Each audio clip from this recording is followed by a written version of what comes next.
Evening, everyone. Clock just turned over to 6:30, so I will call to order this July 20th meeting of the Parks Commission to order. We'll start with the Pledge of Allegiance, please.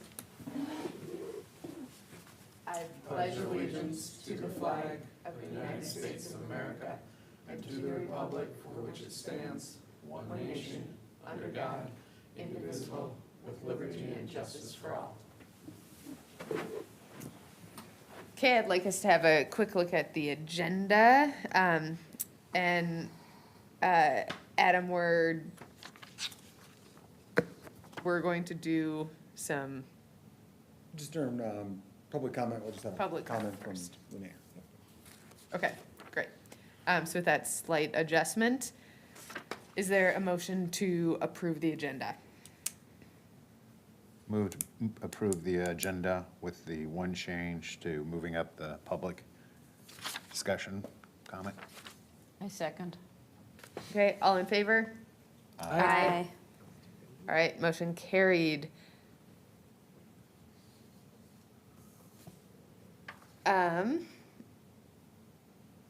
Public comment. Here we go. Mayor comment. Today we have in front of us the mayor. He's here to present some information that they had at their last workshop in regards to the parks position that we've been talking about for the last 16 to 18 months. So, Mayor. Good evening, Chair, Commission. Just wanted to, I know that you guys have done a lot of work and we've been doing a lot of changes to, or improvements to the parks within the city of Lake Elmo, and one of the things in the Parks Master Plan was to eventually get a position that somebody's dedicated to the parks. Council discussed that not this past workshop, the workshop prior in June. The discussion came around just being able to fund that position, how that position would work within the city. The discussion revolved around what else can we do. There was a member from the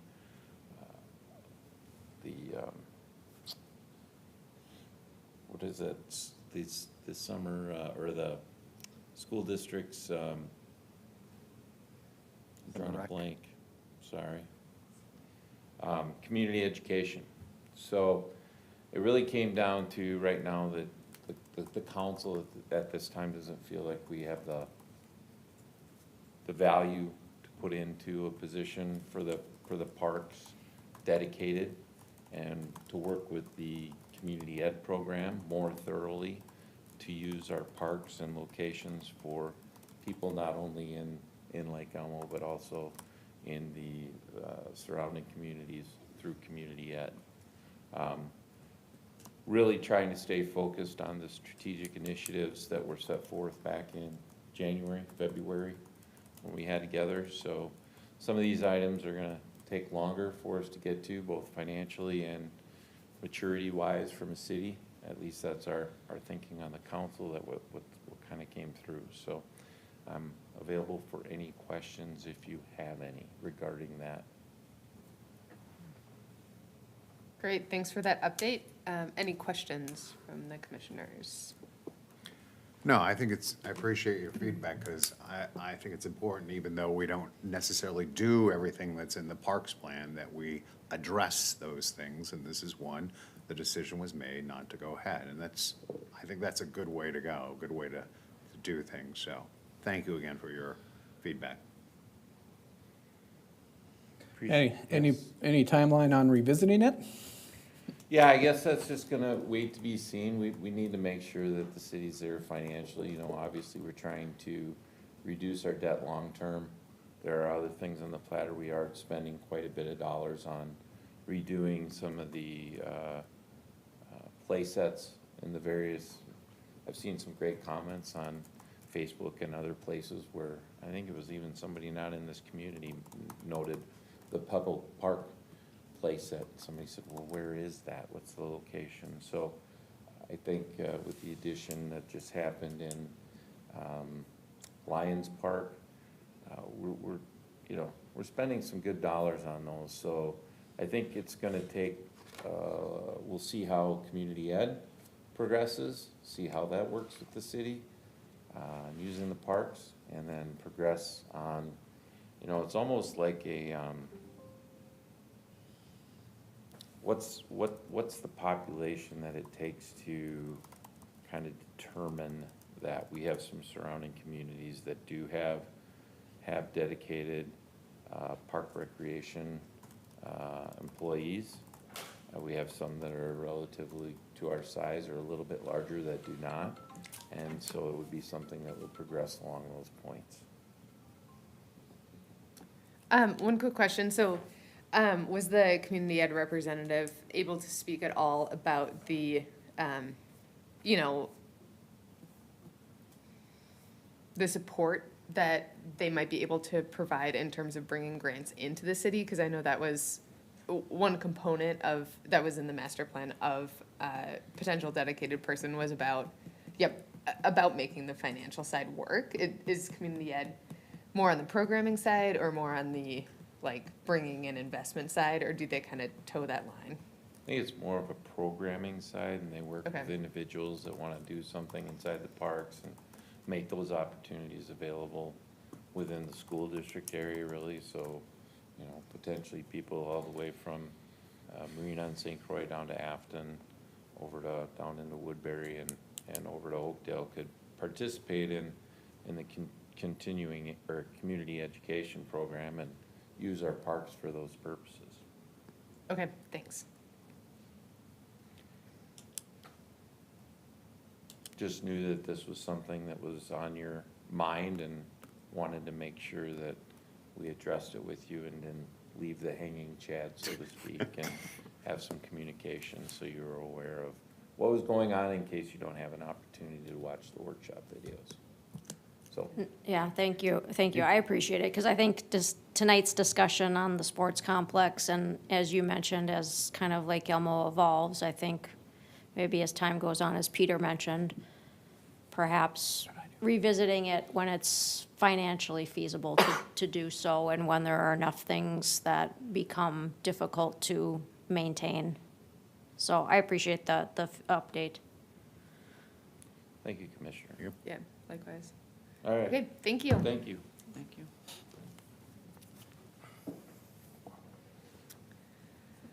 Okay, next, let's look at the minutes and if there's any changes. And if not, if there's a motion to approve the minutes.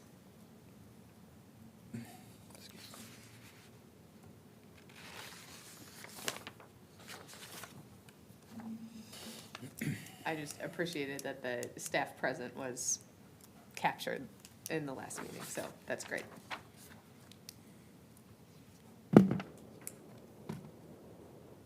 I'll make a motion to approve the June 15th, 2026 minutes.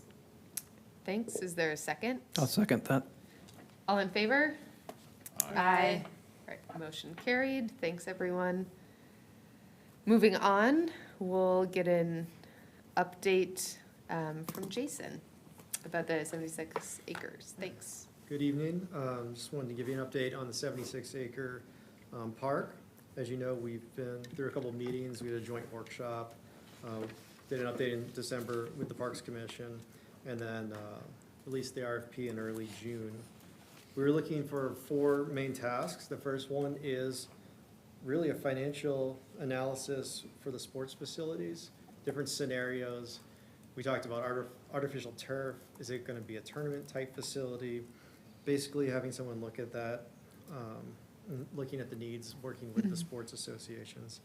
Task 1B was clear that there are other non-sports amenities to be placed in the park, so going through that process and determining what should go in the park that isn't a baseball field, softball, or soccer. Then obviously community engagement. Community engagement is a big part of this, asking them to submit a plan. Task 3 is development recommendations, phasing, and a site plan. Is come up the cost. It's not sure what the cost is going to be. It's going to be based on what the community wants to see and what's approved ultimately by the commission and council. So we do see, you know, what are their recommendations? How should this be phased? What does the site plan look like? What can we actually fit on the site? And then task 4, this is really important for us, that kind of ties into the financial analysis on the front end, just on the back end. Preparation of a long-term management plan, partnerships, that's with sports associations mostly, and staffing. So the questions that were just brought up, this is something that the consultant would look at going forward, depending on what is built at the site. So the RFP was released, it closed. We received 9 proposals, all from qualified people. We have about 3 that were over budget. We released our budget with the council, and that released at $60,000. 3 of them were substantially above. And we've kind of had 4 or 5 that we're looking at finalizing and making a recommendation to the council. That's where we're at in the process. We have about, I think at the end of August is where we plan to bring it to the council. We still have some questions for the people that submitted the RFP. So we're doing some follow-up there. And the question we have tonight, the Parks Commission is, what kind of involvement, because after this group is selected, we have to implement a community engagement plan. So what kind of involvement would the Parks Commission want to see in the process? What are some of the priorities too? So we requested a web page, we requested stakeholder meetings, we requested meetings with the sports associations, also following up with the Parks Commission, open houses, things like that. So anything that you could contribute tonight will help us move forward with that in terms of getting the right community engagement plan put in place as we move forward.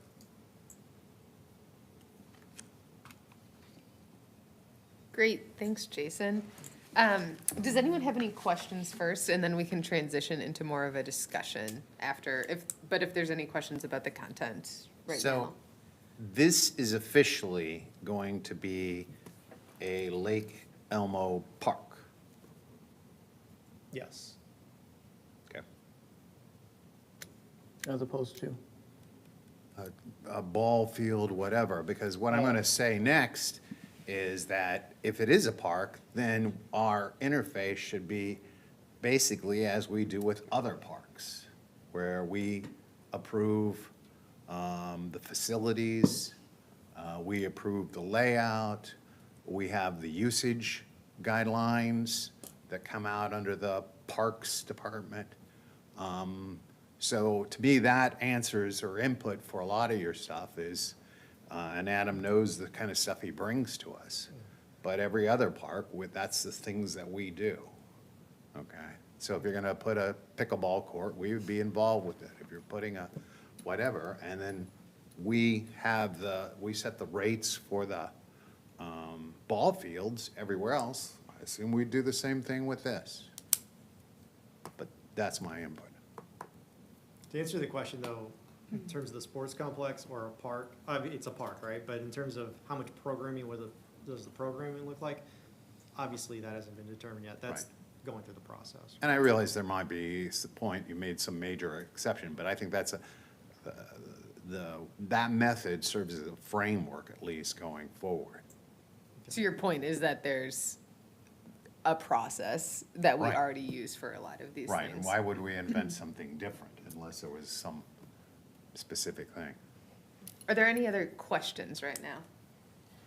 I guess I have a specific question about the financial scenarios. Did you give them criteria of what those, I know you mentioned a couple as far as, very briefly, but are there different scenarios that you provided of what those potential financials would be? Meaning, I think I heard the last time you were here, I think when you were talking to other communities, it was somewhere in the 20 to 25 million for financials.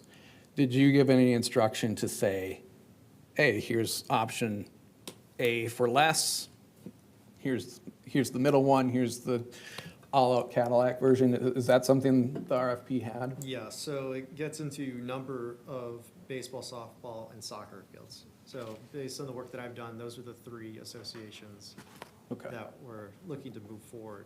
There could be more, right? Okay. So looking just, the users, the types of sports. Then field surface, artificial turf or grass, with various artificial turf scenarios. and an analysis of maintenance needs for associated costs and turf replacement, so Okay. turf replacement plan.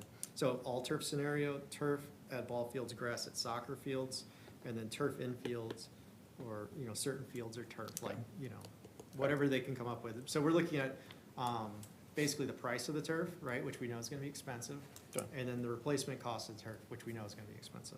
Okay. And then we looked at also staffing and partnering with the sports association. So is it gonna be city staffed? Is it gonna be leased to the sports association? Which some sports associations have small sections, right? So looking at that, and then scale.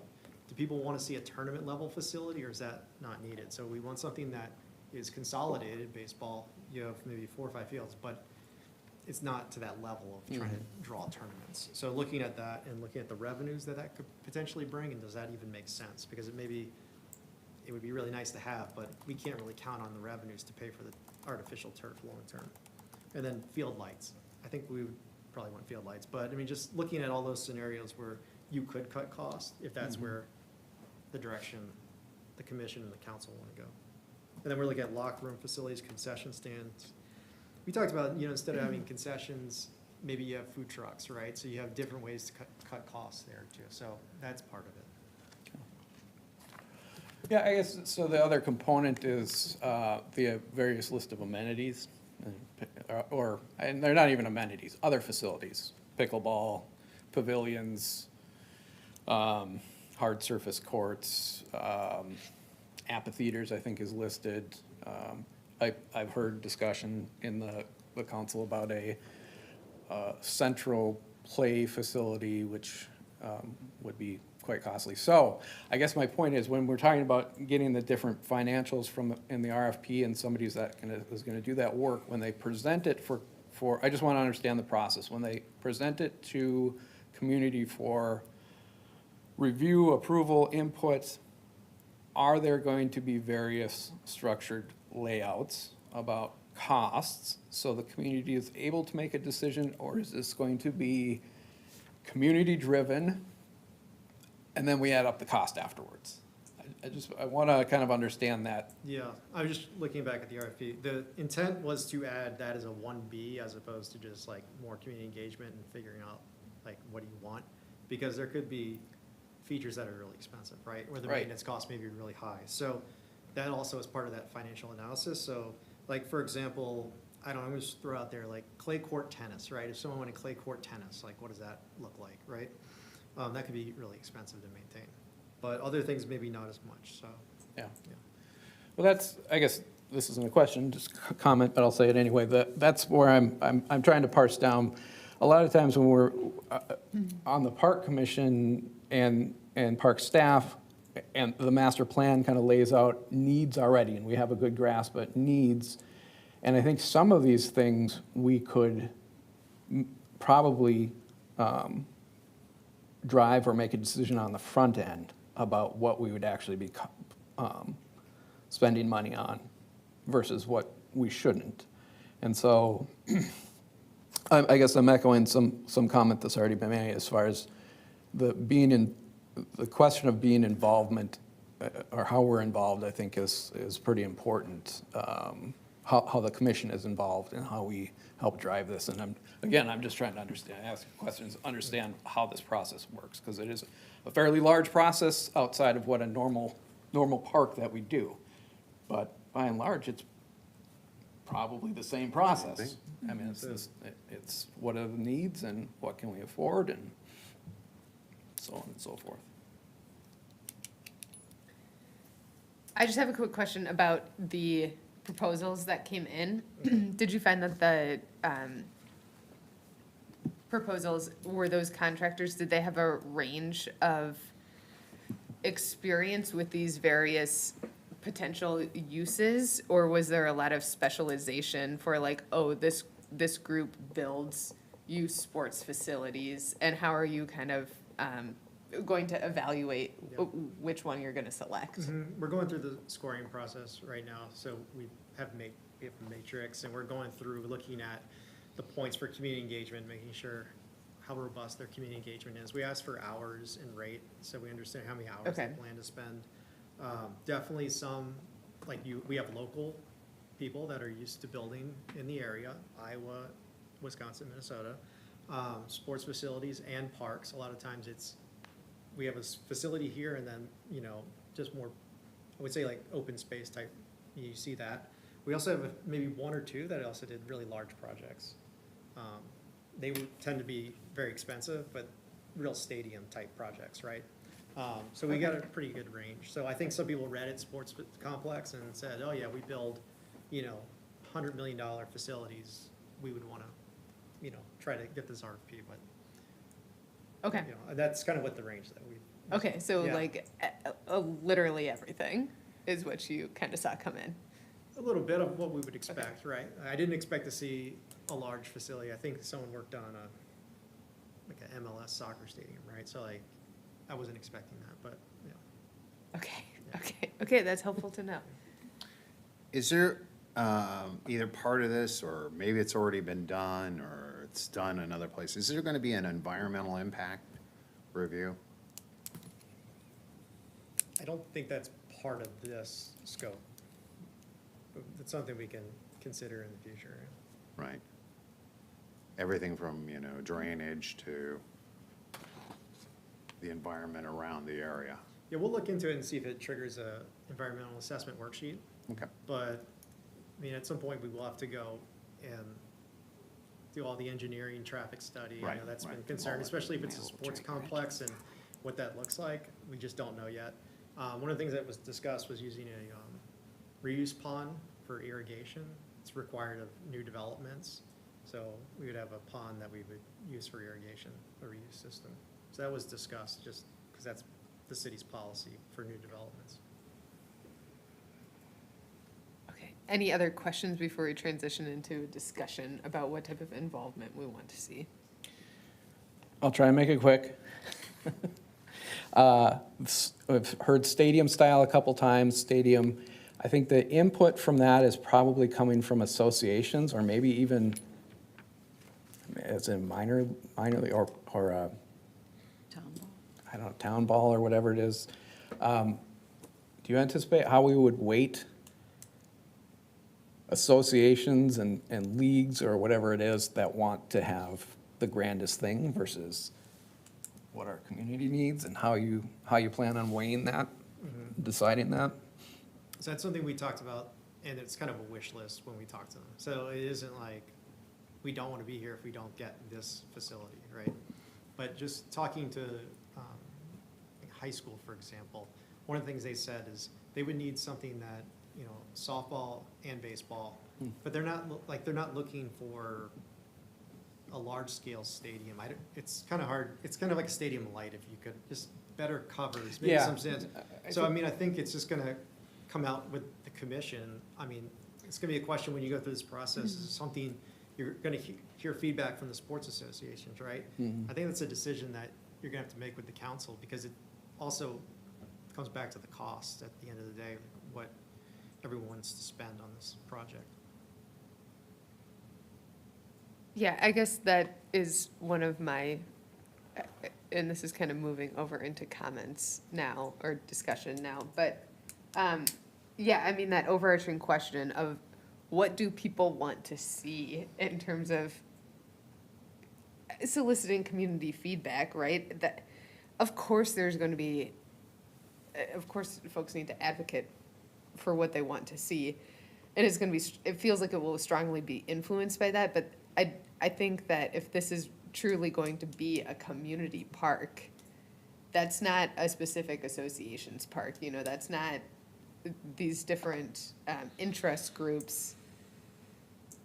Those opinions, I guess I think, and I guess that's kind of getting into the involvement that I want us to see, is I feel like the Parks Commission and City Council too, like when we see proposals come before us for different, programming of areas or amenity replacement, that type of thing. I think that one of our jobs is to kind of filter that through, of course, and I know it's your job as well. But I think that is kind of an important moderating factor,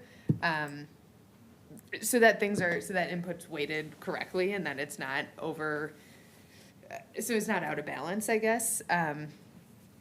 Not that anyone's gonna be perfect at that, but I think that kind of the different levels of, not approval, of discussion that Hank mentioned, that we see through other,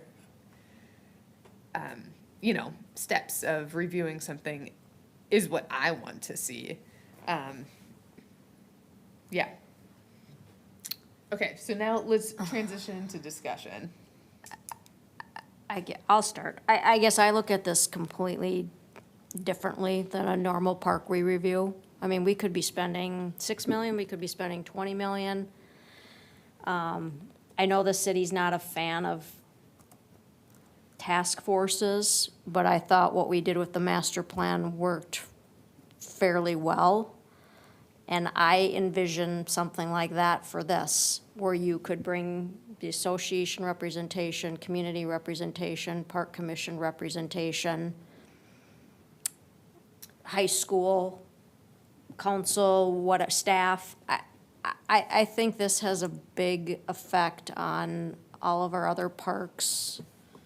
Yep. And I guess that's part of our involvement, as well as then reviewing it like we normally would. Yeah, I think maybe a couple more touch points though with the entire commission than what we saw Yes. for the master plan. Yes, Because it is. I agree, yes, I agree, but to me, this is more than a park. This could be a significant, it might decide that we decide to, not take away a pickleball court in a park because we've added pickleball to this complex. But I think if you, to your point, that global perspective, I think that's the best way to do it, because I don't want to be at this seat and hear, okay, this is what baseball said, this is what softball said, this is what the high school said. It would be good to get that, everybody talking together about their needs and what they want, and that would include what this commission sees as well. So that's just my take on this, but I Yeah. could be the lone wolf on that end of it. Oh, Tracy, I feel like one thing that I've seen work well in others, like standing commissions, is if there can be just kind of a placeholder, as soon as, the contractor is selected, and I totally agree that some touch points with, I think we can have up to 2 commissioners before we start to, have open meeting law considerations. Should be 3. Or 3 commissioners, that's fine, but if there can maybe be a standing agenda item where, I don't know, yourself, Jason, or, one of those task force members, if that's what we wanna call it, whatever that ends up looking like, depending on what the community and what the city process is, that could be a good way to make sure that everyone is informed and that it's seen, that we're prioritizing that touch point. Because I think that, that's sometimes something that we struggle to do. And it is really impactful for the sequencing and decisions that we make on other topics as well. I agree. I think the question was asked in your memo of what participation we'd like to see. Our task as a commission one of them is to participate in making recommendations on the development of parks. So that would be the short answer, is I want active involvement in making decisions on developing this park. Whether it is touch points, whether, as far as one of us meeting with staff, whether it is one of us that we assign, for example, to tag along and help with the evaluation of RFPs. I think that's an entirely appropriate thing to do. It could be done by committee, and as Tracy suggests, or whether it does become that larger group like the Park Master Plan. And any of those may be acceptable, but the short answer is what I would look for is active participation in making recommendations to the development of this park. I do not think that this commission has been involved. You can correct me. I don't think we've made any decision whatsoever or recommendation. We wouldn't make a decision, but we'd make a recommendation regarding this park. So I'd like to see that.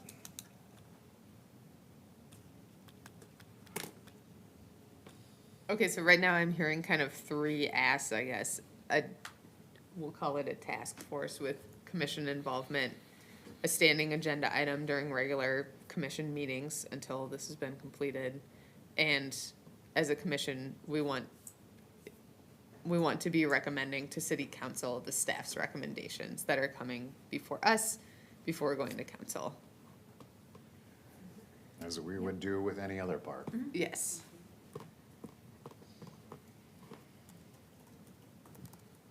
And I think with the stakes are higher with this park, and I think it justifies our involvement through the whole process. And I think that's our responsibility as Parks Commission. Jason, can I ask you a question? Have you done, or has the city done anything similar with other commissions in terms of kind of intense involvement when a topic is so closely tied to like the charge of that commission? And are there ways, around limiting the commission involvement? Workshops or something like that? Because I understand that as city staff, you can't be having open meetings all of the time to even talk about something, right? So in the past with the fire station, we had a committee review it, so it was members from the planning commission, EDA, groups. It was basically like you're explaining with the task force. Okay. I mean, I think if you want to set up a task force and make sure you aren't running afoul of any open meeting laws and just setting up who wants to be on that group, that's something we can look into as we move forward. Obviously, I think the sports associations would be great to get everyone in the same room too, and you can hear from them exactly, because it wasn't like I said, this is our list or we don't want to use it. I think there's a lot of flexibility there. So I think that's something we can definitely set up. And then you mentioned the agenda item, but also just check-in meetings and maybe assigning one person that's on that task force from the commission to be that lead, to come back. I think it's definitely workable. Also on the 180 acres, we had the ULI come out and they had just, one day, basically 2 days, was one day with the stakeholders, just talking to stakeholders, conducting those meetings with them. So I think that was really effective, just to get kind of understand where how everyone really feels. Like there may be somebody that's like doesn't really want a high level sports complex, right? Or someone that really does want that. They want to have that almost like a booster club that manages youth sports. Like you won't know that until you get everybody in a room. So I think that format works well. So we've done it a little bit. Okay, I feel like we're entering into the second point of this discussion, and I guess maybe it's a point of clarification for you, Jason. Are you looking for us to also discuss and weigh in what are the priorities for like involvement in trying to determine what this looks like overall across the community? Or were you more specific looking about what type of involvement you want this commission to have? What this commission, what the commission's involvement is gonna be. But also, there's certain things that we need to address with the community engagement plan. Like, we know we want a website, or, some of them are saying ARC story map, right? But do you want an open house or two? How much involvement do you want with the sports associations in terms of making sure that they're having those meetings? You mentioned the task force, maybe that just addresses it so that happens. How many commission meetings do you want to have, right? Like it may just be one meeting and then there's the kind of almost like the final product after working through the task force. That's kind of like what's most important in terms of community engagement, because as you know, there's a budget and everything, it costs a certain thing. So we just have to like make sure we're not exceeding that, right? So it's kind of, Totally. Okay, so this is our time to discuss our wish list for community engagement then. Tracy, I know you have a lot of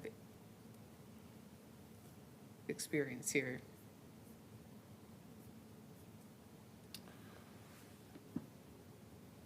I mean, I think I think you can, I don't think there's a one, I mean, I'd like to see kind of us dovetail into multiple things. And again, I know there's a budget, but I think, it's a combination to me of task force, maybe some public, because at the public open houses, you might have just some people that are, like you had mentioned, more interested in just the park in general. I don't know if that's a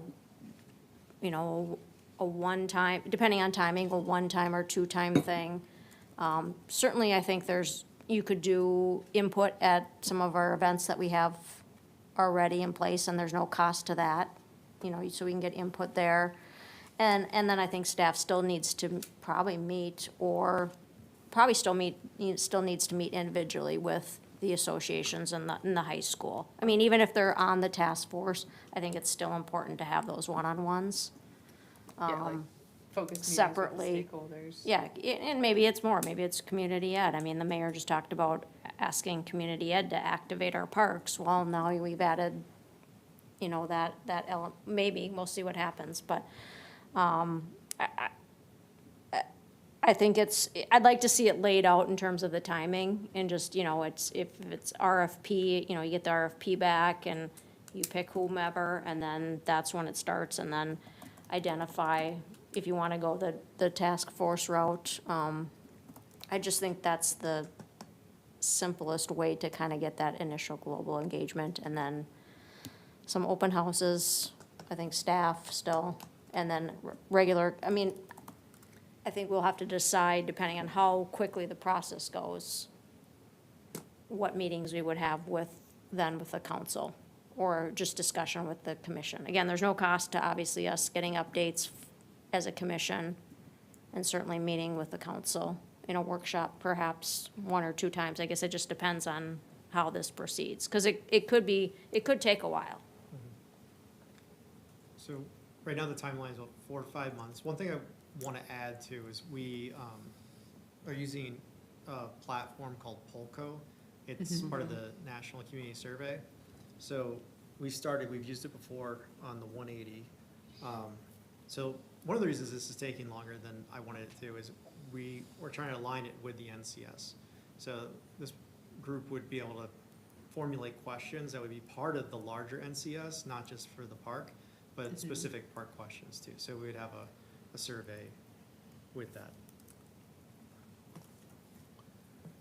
I'd also love to see some kind of informal and opportunistic engagement, and if we could figure out how to do that in a really, like a way that gets high quality data, I think that would be really useful, like at National Night Out, right? That's right around the corner.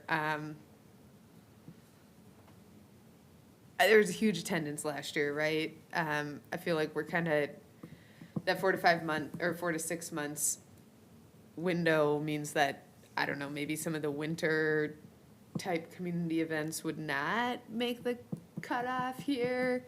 But yeah, I don't know. So I guess I would love to see questions and opinions and that type of stuff come out of these pre-existing events where there's an opportunity to connect with a high volume of people. We've had bad experiences with surveys. And that's part of the reason that they're suggesting these alternative means. Seems like you have to get people involved and really engaged before they'll give you a lot of opinions. But just during a survey, it hasn't seemed to work in this community. Yeah, I guess with that, I mean, I think that the 180 acres, that was, just seeing kind of the different phases of community feedback that happened with the, really targeted 1 to 2 days questioning, and then it just went out to a survey and some open houses. I think that giving people something to react to is often really helpful in terms of getting feedback, targeted feedback.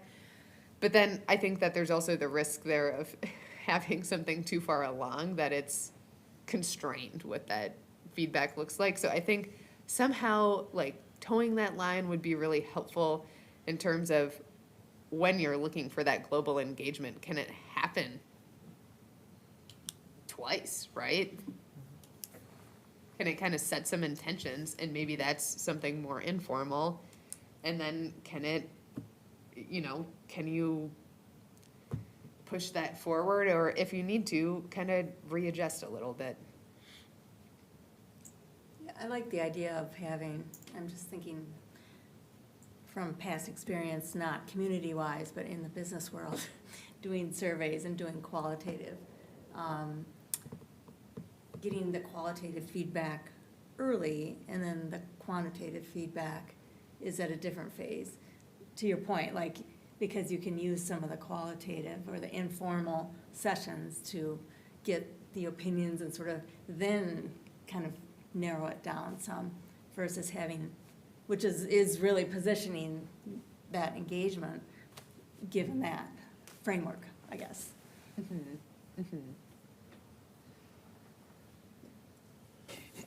think some of these things are going to be determined by the person, not the person, but the entity that's hired through this RFP process, correct? I mean, how we engage with the community is going to be driven by that.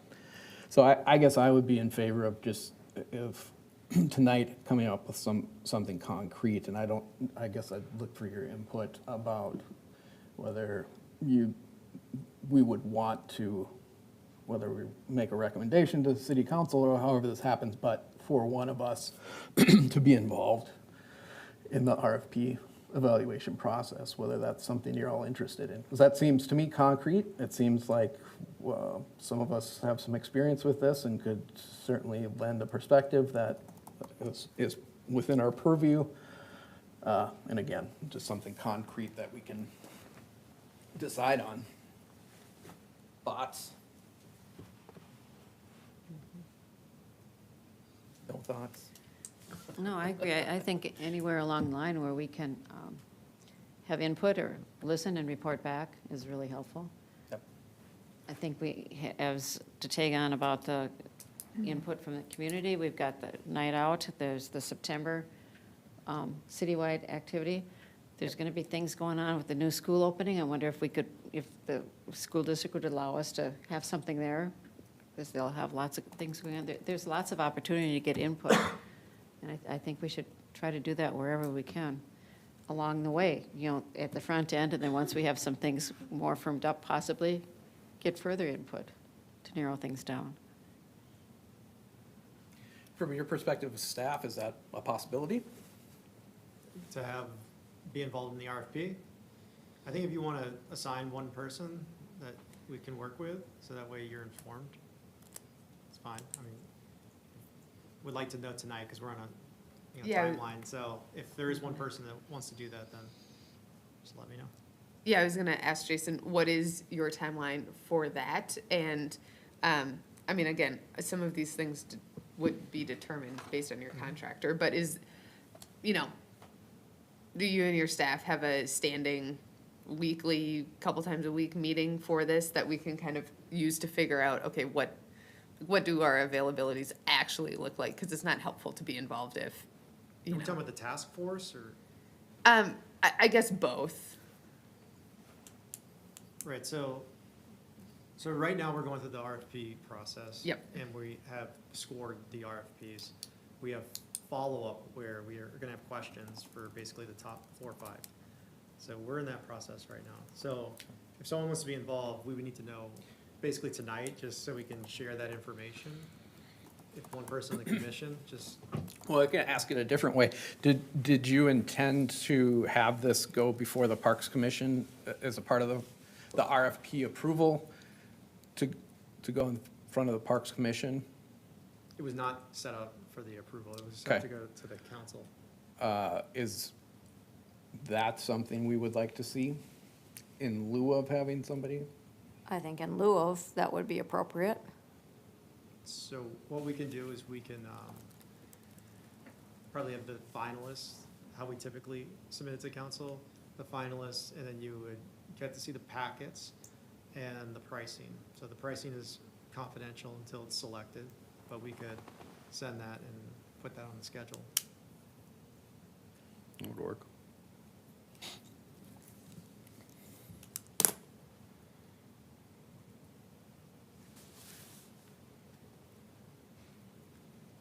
So I want to say with this process too, once we get through the selection, with the community engagement, we can also come back and bring that update prior to the contract, or after the contract, we get the community engagement set up. You understand like the timeline, everything moving forward. Then the process happens, right? Based on this RFP, the way it's written, there should be 3 scenarios with costs. So at that point, the plan is created with these scenarios, however that looks in terms, I'm talking really like the sports facilities, because you know the cost, you're talking about the cost. And then that is a document that is then the next step is, which one do we, it's gonna be a longer process, right? So like the 6 months is gonna have this document of options, and then it's also like, which one do we really wanna move forward with? Yeah. Okay, Jason, is this too much to ask for? And fellow commissioners, let me know if I didn't get this quite right. But if we selected someone from the commission tonight to be involved with the RFP and selecting the final contractor here, if we did that, and then if we tabled kind of this discussion on task force, how to involve the commission with that, committee, whatever it ends up being, until you have selected the contractor and kind of know what they're proposing for interfacing with city staff as well, and what that kind of meeting schedule might look like. Would it be, do you anticipate that that would be okay for us to start to have that information so that we can, prioritize and figure out our own availability at the August meeting moving forward? To determine the 3 people that will be on the task Yeah. force? Or is that, I think with timing, it's, what I think we would Do do that based on the tonight, too. conversation is figure out the task force. We would tell the consultant that this is these are the things we definitely want to see. Okay. And then they That- come and put that's a the plan approach. together with timing, and at that point, move forward. And then we can send that out, and then if some people can't make it, some people thought they could, then at that point, that can be determined. That's why the 3 is nice. Well, and if you do a task force, something will have to be sent out to the community, like the master plan Yeah. was, asking for people and then asking, selecting representation from associations, hopefully, or asking that they submit somebody to represent on the task force. I mean, we don't have to, we could just say that's our approach. We don't have to figure that all out, I think, right now, but we could certainly add to the approval of the contractor that that would be our approach if we Our decide to go. preferred approach, yeah. Yeah. Is with a committee.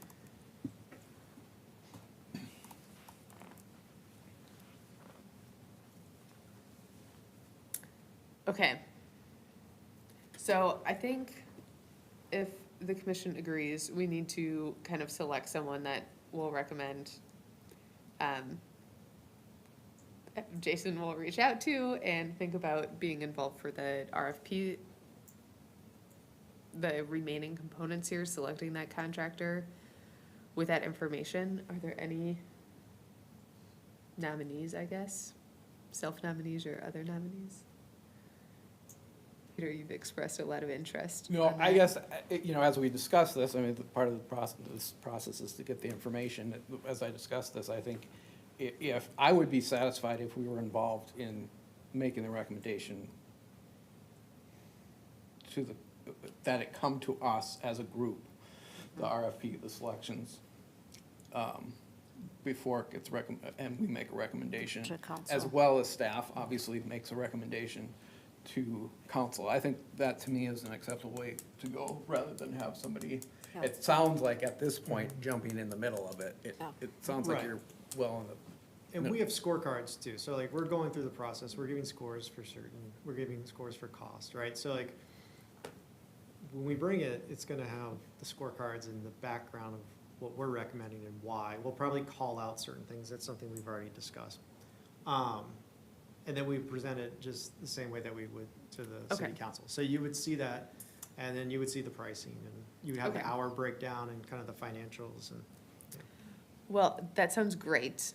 And I think if you need to move faster, it might be okay to consider, like a workshop, calling a workshop in advance of our next monthly meeting. Does that seem to resonate? Because Sure. I guess I'm concerned about us holding up a process by an extra 2 or 3 weeks that, you've already expressed a little bit of concern with, right?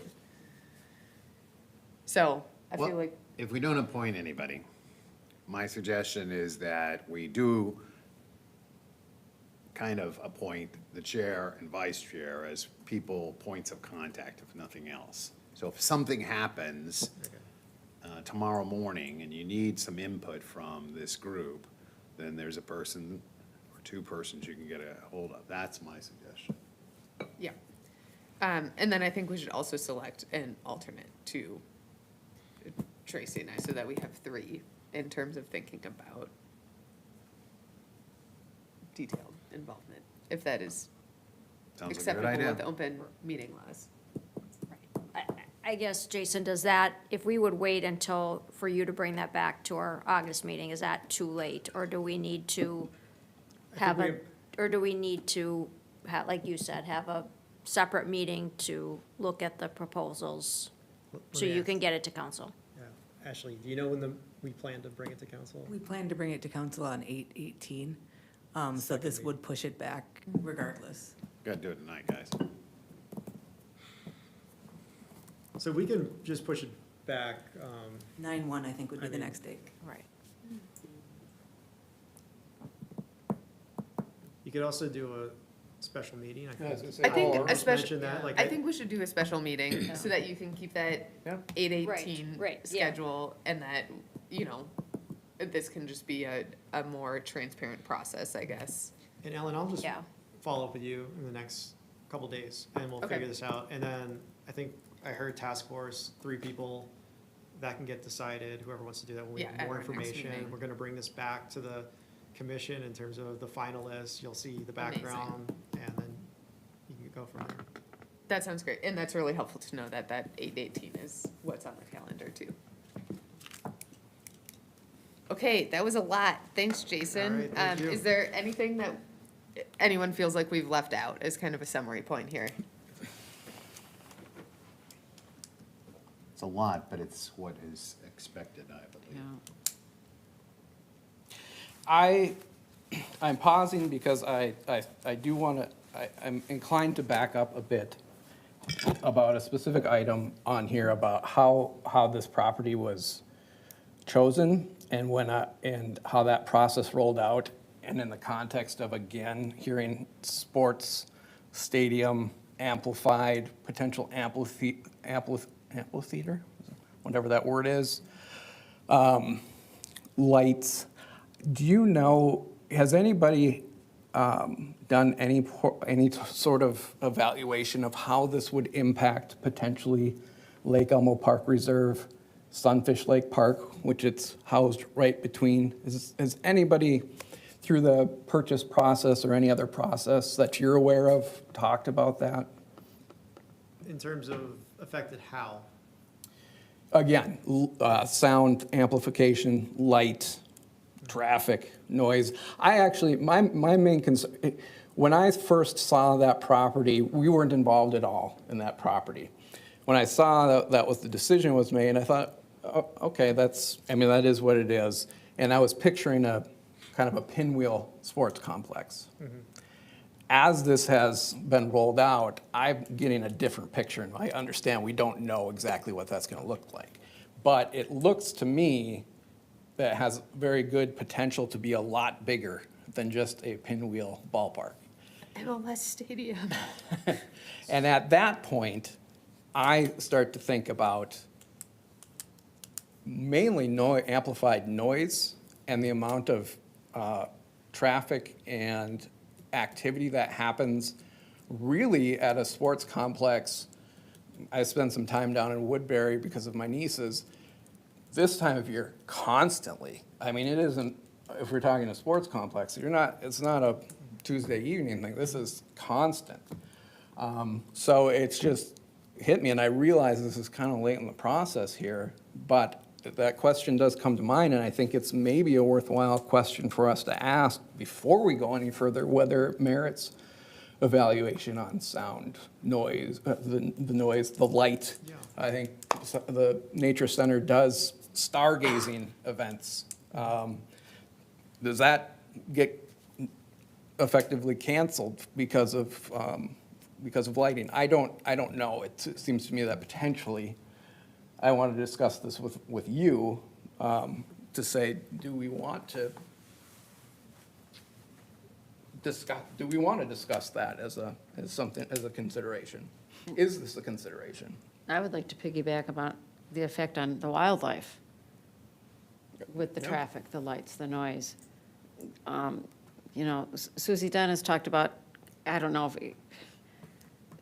if it was a covenant or what, the agreement that there would be open space between the park reserve and Sunfish for the deer and other wildlife to go. I don't know if that's. And, I mean, and there's probably no legality there, but there was good intention. And I think putting something like that between the two parks is something we really have to think about.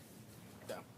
I don't know, I guess I'd like to hear from fellow commissioners whether you think it would be worthwhile for us to make a recommendation to council to evaluate potential impacts to those parks, which are nature preserves. I mean, Sunfish has got a little bit more going on now, but by and large, Lake Elmo does as well, but they are natural environments that could be potentially impacted. And I wanted to get your thoughts on that.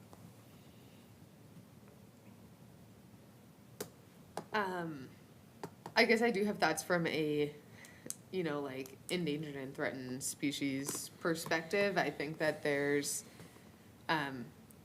pretty poor habitat connectivity when we think about our really rare species between the park reserve and Sunfish anyways, with that major thoroughfare and no like underpass or wildlife bridge or anything like that, which I feel like is totally reasonable, that it doesn't exist.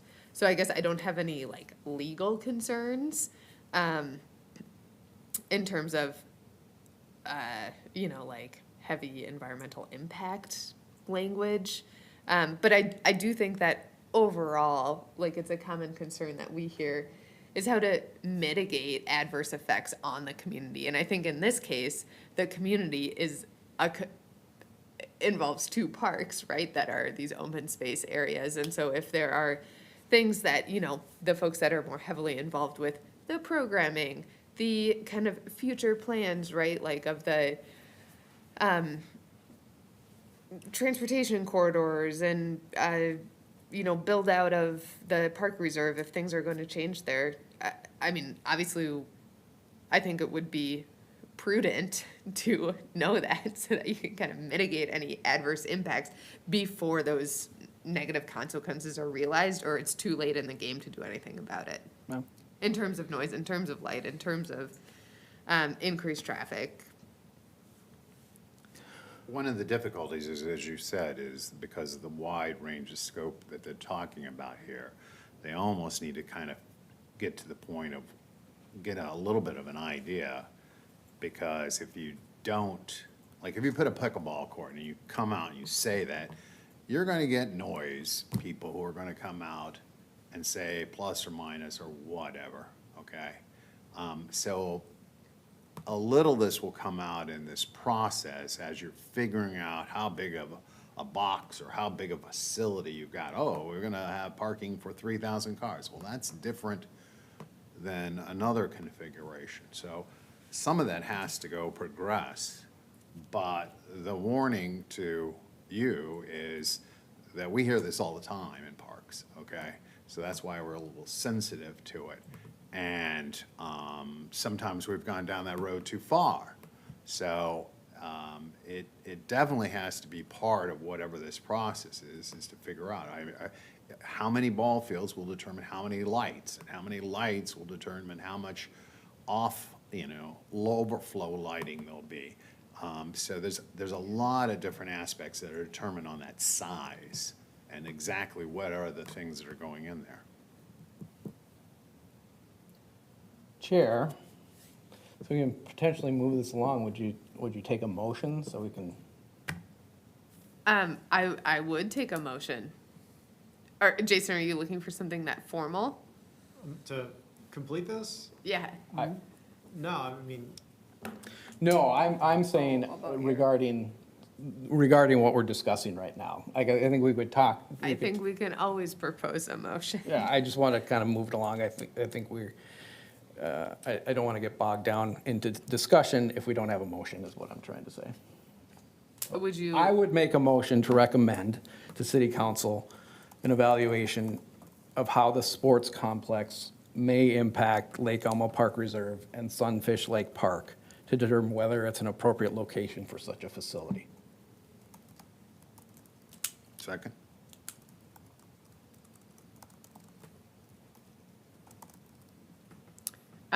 Discussion?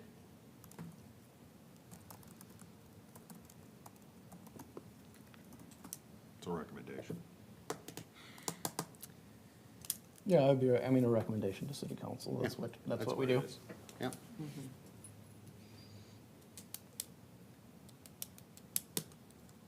I think it's better to do this now than to wait down the road and find out, boy, this is a really bad mistake, or it's affecting people and animals in such an adverse way on a much larger scale than the issue with the pickleball noise, putting in new courts and then finding out later, there were other considerations that we weren't aware of or didn't consider at the time.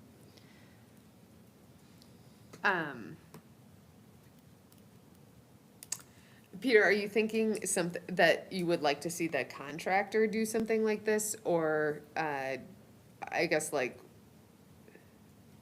are you just looking for some rationale for confirming or altering? I guess I don't know to what extent things would need to be altered, because I'll answer it differently. To your initial question, whatever evaluation is what professionals would do is what I'm recommending. That's not within something that I really have knowledge about. I guess. and just to clarify, this is part of the process, just make sure this is part of the process. Yes. Moving forward. We're amplifying that this should be part of the process. consultant.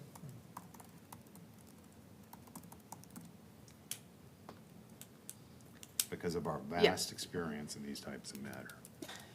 Yeah, I agree. I think it should be part of the process. I guess I disagree that it needs to be called out in a special motion per se, or a special recommendation, but that's fine for that to be my opinion. But yeah, I think that having a defensible and clear and transparent rationale for every part of this moving forward is going to be really important, especially if this needs to go to if this is something that our community members are going to be voting on to fund. Just kind of having all of those ducks in a row in a really thoughtful way, I think will probably help support those positive outcomes. So I think it's valid. Any other discussion? All right, so we have a motion on the table right now to recommend to City Council to evaluate how this sports complex may impact other parks.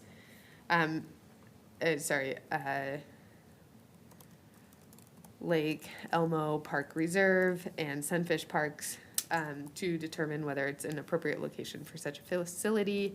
All in favor? Aye. Aye. Aye. Any opposed?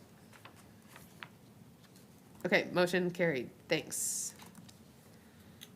Okay, with that, thank you, Jason. Thank you for This coming was in. this was a lot. We look But forward to it's talking good. to you again. Yeah. This is all really exciting stuff.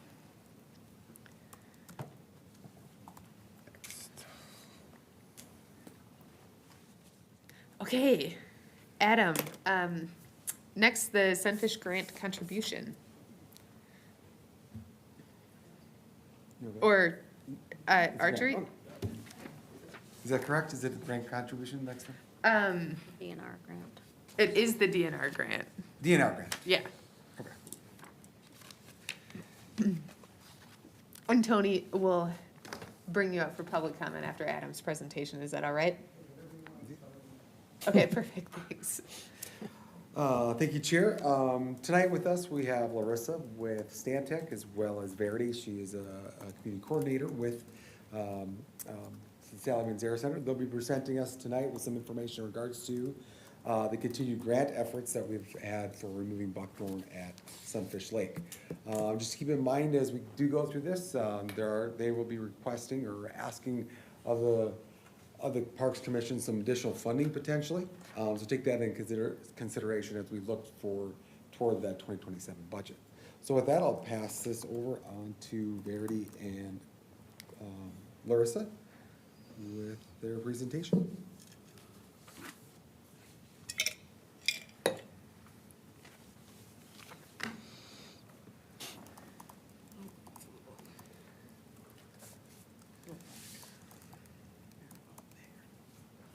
And then just down here, this button down here. Okay. All right. Hi, I'm Verity. For those of you that don't know me, I am the programs manager, environmental educator, and project manager for this restoration project. So I wear a lot of hats. And I apologize. I've been at the Nature Center since 7 this morning with Canine Critter Camp with 14 kiddos. Wow. So we are actually, just a side note, we're selling out on some of our camps this year, so we're really, really excited about that. Tonight, I'm here to talk to you guys about the restoration project. I don't know if many of you have been able to get out there and see that process and progress on your own. I think you will be very, if you haven't, you should come on out. We would love to take you on a little tour. If you remember back, this is historically what it looked like. So going into the park, it was pretty thick, right? It was very dense. There were a lot of down materials, and it became such a problem that a local resident, George Johnson, I don't know if many of you know him, he came into the park and just really was getting bothered by how much buckthorn had taken over. And he organized, along with Tony, a first phase, which is volunteers who went out and cleared 5 acres by hand. This led into, hey, can we do even more? So they had cleared over by the parking lot there area, and it eventually evolved into 3 different phases that have run from 2022 to this month of 2026. And the initial process was purpose was just to get that invasive buckthorn out of there. As they started to get into getting rid of the buckthorn, they started to find pockets of other invasives. So the additional phases that came about included getting rid of more vegetation, such as garlic mustard. We invite you all to come out and pull garlic mustard with us. Burdock, and then the Oriental bittersweet was really, I think, Melissa will go into that a little bit more too. There were pockets there too that as you kept uncovering more, you found more, right? So initially, and I've only been managing this project for the last year and a half. Prior to that was George with his volunteer hours, which was amazing. So the first phase is the red area there. Hold on a second here, this is not as clear. So the little red area was the first initial phase. It was 40 acres. It was $157,000. And that was including from the DNR grant and money from you folks, and then 800 hours that we put in. And then the second phase being the purple area. So phase 2 took on a lot larger acreage, 142 acres. We then looked at and worked on. That was almost over $500,000. And then the last phase that we just finished up too was another 19 acres, and that came back into the original phase 1 area. That's the yellow striped area, and that was where we were concentrating and trying to get that phase 1 area to a much better, reasonable place in which it can hold its own now with having had a burn in it. All right. Being with our project partners, as you can see, the Land and Legacy Amendment with the CPL DNR grant, huge. Stantec has been another amazing contractor for us and partner in this whole thing, and of course, you guys in the city of Lake Elmo. As you can see there, phase one, the city of Lake Elmo was able to contribute $10,000 to that original phase. The second phase, only $1,000 had been used in that. So the 9,000 got rolled over, and then you also approved another 15,000 for that. And then phase three was another 5. During this time, we did not do this by ourselves. We used several different groups. I ran monthly events, Buckthorn removal events, the second Saturday of every month, except for during the summer as it's too hot. And we would have the Sentence to Serve, Washington County Sentence to Serve group. Master gardeners came out, local residents came out, and every month I would have probably at least 10 to 12, 15 volunteers to come out and cut. And when people are determined to clear out a place, they can clear out a place. We also had 4-H groups come out. I've had scout troops come out. We've done large buckthorn removal events.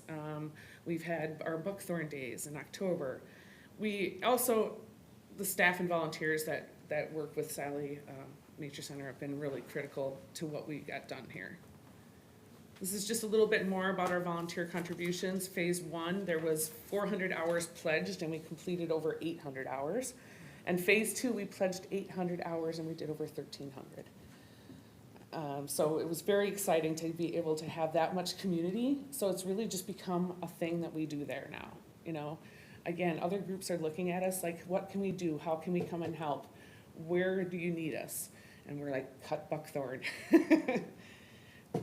Some of the fun groups too, we had, I worked with a lot of homeschoolers, and so they also brought in their 4-H groups. So to see the kids out there doing it, and just their excitement and seeing an area be cleared from all that brush, they would just get so excited, and they were excited to come year after year. I'm gonna let Larissa take over a little bit on the project achievements, so she can kind of get into more about what they were able to do with Stantec's assistance. Yeah, so number one on the list is involving people in the process and keeping them engaged in stewardship and understanding what a healthy woodland looks like and how they can help achieve that. So all the hands-on work that was done was really a huge part of this, and the 800 and 1,300, over 2,000 hours of volunteers involved. What we see as other achievements through the last 6 years, better wildlife viewing, being able to see the wildlife in the park, more wildflower blooms. We're seeing species that we haven't seen in areas starting to show up. Starflower, a spring ephemeral, has shown up in the phase 3 area. I've never seen that before. So things are starting to return and continue to kind of weave back that native ground layer. The landscape and water views, you can see the wetlands and the ponds throughout the park now. Of course, the major impact was 180 acres of invasive brush removal. That was quite an effort and achievement in and of itself. Improved wildlife habitat, especially for songbirds, pollinators, more blooms out there, insects, frogs, toads, turtles, you name it, lots of benefits for wildlife. Increases in the diversity of the native plant communities out there, both through natural recovery of the native ground layer and then also the additional native seeding that was done. Reduced wildfire risk. We took care of a lot of down dead wood through winter burn piles. And so we've greatly reduced the amount of fuel that is remaining for drought years and incidental fires. So better understory conditions for oak regeneration. So the mature oaks out there have opportunity for those seedlings and saplings to grow without the shade of the buckthorn. Soil stabilization on some of the steep slopes out there. There's better trail side vegetation, so the green along the trails will continue to spread out into the areas that have been opened up and where buckthorn has been removed. Water quality protection, you know, by restoring the ground layer vegetation, you're holding more water and filtering more water and retaining that water from runoff to the ponds and wetlands and Sunfish Lake. The wind, if you walk the trails now, you can feel the breeze, and that's beneficial for eliminating some of those biting insects. And then also, the process achieved better conditions for controlled burns, which we were able to. I guess I close out the calendars. Yeah, okay.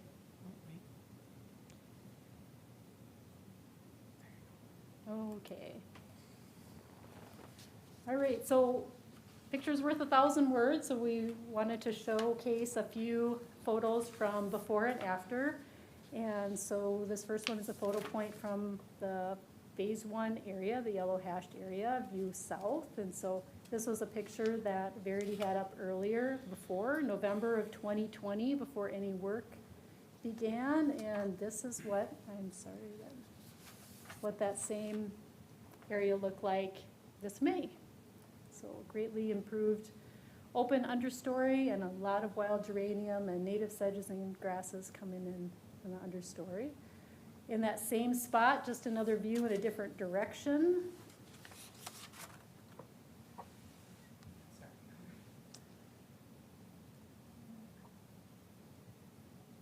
Okay, and there it is this spring. And then another photo point along the west side of that area. So this is after. Gives you an idea of like for the whole acre, like what the rest of the whole park is looking like now at this point too. Yep, kind of representative spots. So this is, Wow. Wow, looking our way. yep, sorry about that. Maybe if I can use this, I will keep it going better. Okay. There we go. All right. Yeah, so after phase 1, after the initial buckthorn removal, and then this is during the process of the selective tree removal and buckthorn during phase 3. And then last fall, during a burn this spring, and this is what it looked like this spring after it started greening up. And our fire crew during one of our controlled burns this spring.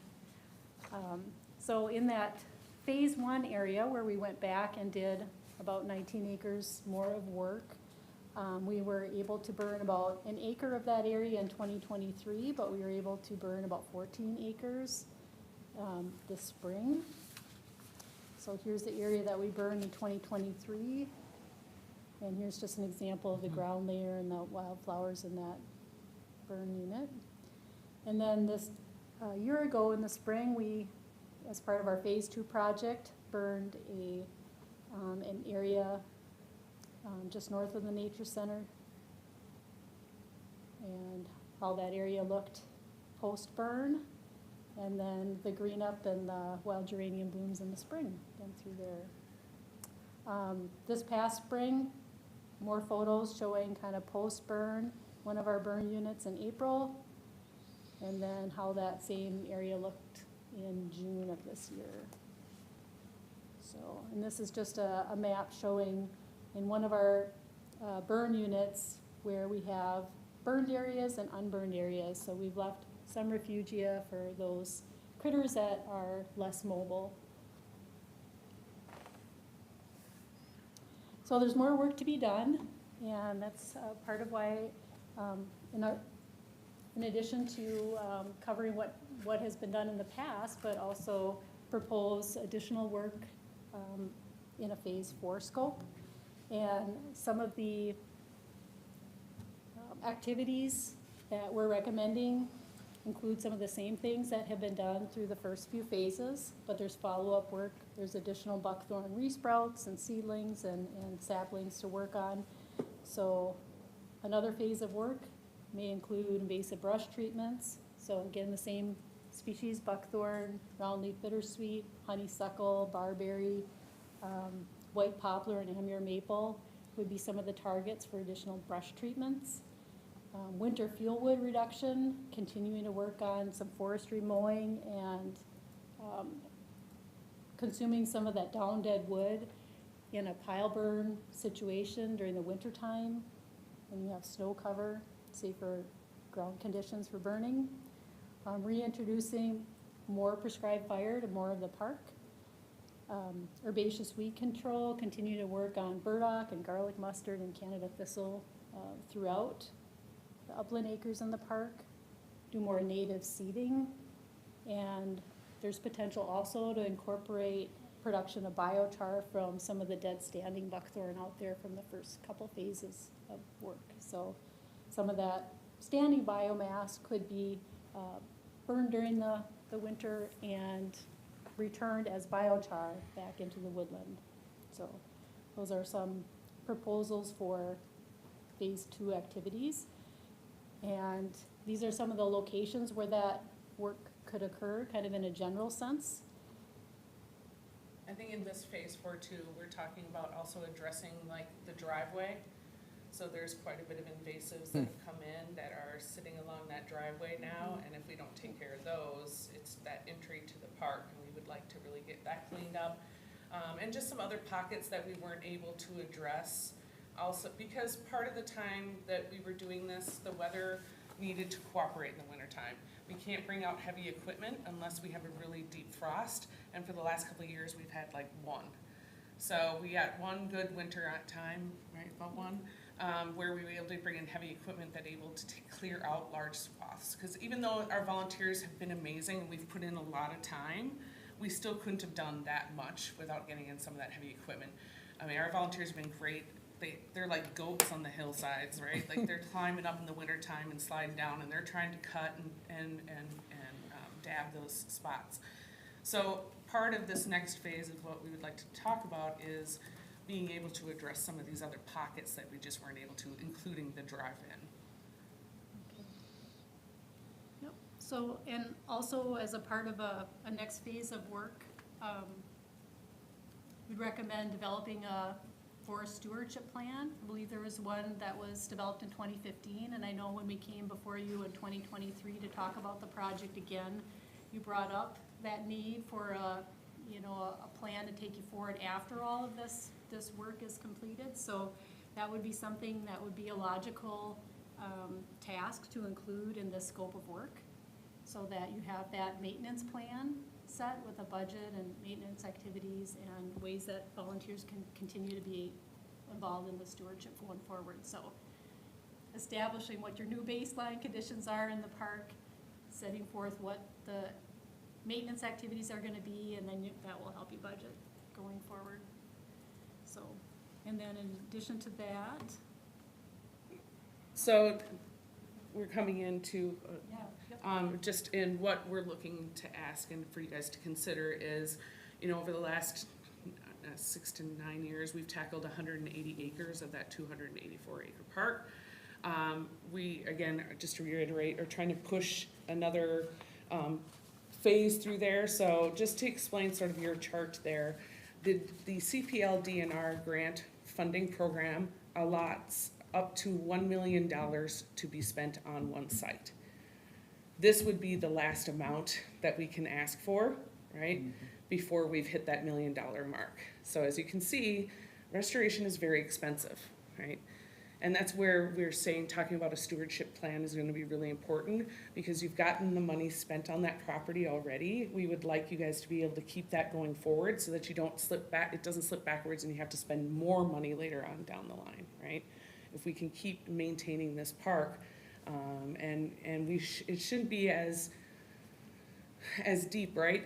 Because we've cleared out so much of it, and we have a better understanding of how to get on top of this too.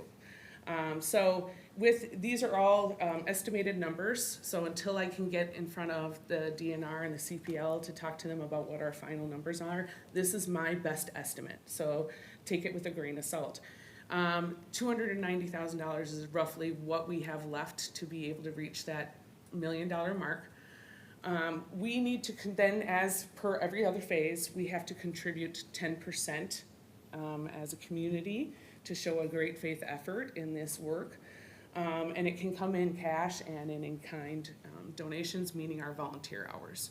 So historically, as I showed you guys, we've had wonderful support and donations from the city. We would be looking for another 15,000. And then we would dedicate 600 hours, and I'll tell you it'll be double, maybe triple that by the time we're done, but ours would estimate about to be 20,000 So we're coming up to $325,000 to finish out this project. So, thank you, and if you guys have any questions, please go ahead. Okay, great. Thanks, Verity. Thanks, Larissa. Let's invite Tony up for some public comment, and then we can bring you back up for questions. Thank you very much. This is an opportunity to bring up the fact that 11 years ago this evening, we brought this proposal to the Parks Commission to negotiate with the city to build a nature center, and it passed that evening. So if you think back 11 years, Mike Pearson was the mayor, Mike Buthelette was the Lake Elmo Public Works Department Chair, and Alyssa McLeod was the city planner at that point. And it was the first night that Julie Johnson was on the job. So if you think back, there's a lot has happened, and one thing that's happened is that we put a lot of effort and a little bit of the city money into clearing this park of Buckthorn, and Verity and Larissa have done a really nice job of showing you how well it's been done. But we don't want to have it slide back into Buckthorn. And so we came this evening to ask for your support to continue this project.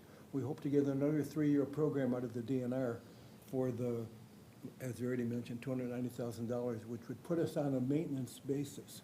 We're almost to the point where it's clear, now we have to maintain it. It's like your lawn. If you don't do something about your lawn, the dandelions are going to come back, or your prairie. If you don't burn the prairie, it's going to be forest again. So we just have to remember that we've put a lot of effort into this. We've had a lot of help from Public Works. We've got roughly $30,000 from the city and a lot of volunteer time into it. We don't want to lose that. So please consider that when you're thinking about it, that we really need the support to keep it going. Thank you. Thanks, Tony. All right, are there questions from commissioners for Verity or comments? I've been using the park for 50 years, and it's amazing how it's changed and how nice it is to be so open and to see the terrain, and just, and the washouts on many of the well, I used to ski there on those steep hills, which I haven't done for a couple decades. That's incredibly impressive in that park to do downhill skiing, or to do cross-country skiing. It really is. And there were so many washouts in the spring and with rains, and it's amazing the work that's been done and how much it's improved the park. And I really think it's a Lake Elmo gem. It is. It's amazing. So thank you to all of you who've worked so hard to make it that for us. I will tell you too, like, I've had kids come in and they're like, I saw deer, Verity. I saw deer out there. I saw 3 deer. Like, and before you would not have been able to see. You would have heard things, but you would never have been able to see them. So that's what gets me excited about this too, is just to see how much like the native flora is coming back, especially in areas where we didn't even seed anything. It's just the sunlight is finally hitting that soil, and that seed bed, that native seed bed that's always been there, is just being activated now. And it's just beautiful. It's absolutely gorgeous. That wild geraniums in the spring, it's just like a carpet, a purple carpet out there. Again, there's still work to do, but I think the improvements have been significant. It's also, I think we've also increased our diversity of birds. So we have like a haiku box, and we've noticed that there's different birds. A black-billed cuckoo, I heard the other day. I've never ever heard one of those before. So 3 of us heard it in the tree. So the fact that it's opened up more, I think, too, allows for more birds to come in and do insect hunting. It's more open for them. It allows more viewpoints for all the critters. So it's been pretty impressive. And now we can see actually what's going on out there. Yeah, I'll just second that. It is really amazing to go out there and to see everything. And yeah, you know, I think that there's also really good emerging evidence that when you do get light down there at the forest floor and can kind of undo decades of not necessarily neglect, but deferred maintenance, you know, you do start to see these ecosystems kind of sustain themselves in this improved higher quality habitat state. And so, yeah, I don't know, I guess I just really support staying on top of this, finishing it right with the, and being able to leverage external resources to do that in a really impressive way. I And am so, also trying really to happy look to at- see this. Yeah, I'm also trying to look at other grants for after this that we might be able to utilize for you guys too, that would be able to help with some of those costs for maintenance too, because we know that's sometimes hard, difficult to do. So you're our parks director, or? Okay, whatever that was. That's not the right name, but. To that end, as far as maintenance, has any assessment been done at all as what would be estimated for annual maintenance of invasive species? We have not at this point. That is something that was gonna be in our future, like, get some of this funding in this last bit to use for that too, right? So we have some staff time compensated for that. And we're working with Stan Tech has been amazing, and they've been a great partner, so if we'll bid this one out again, and if they end up taking that again, it would be an easy partnership to work with them for what kind of a plan we could come up with to be able to propose to you guys. I'll also just add, I think that getting the heavy equipment in there when it's the right alignment of the Yes. opportunity, When the stars align. weather, and the funds, Yeah. that's not something that volunteer hours can do for you, and it makes a huge impact in a really positive direction. And so setting yourself up to take advantage of that, right, if everything aligns, I think is, I just support that for sure. Great. Wonderful. All good? Are there other questions here?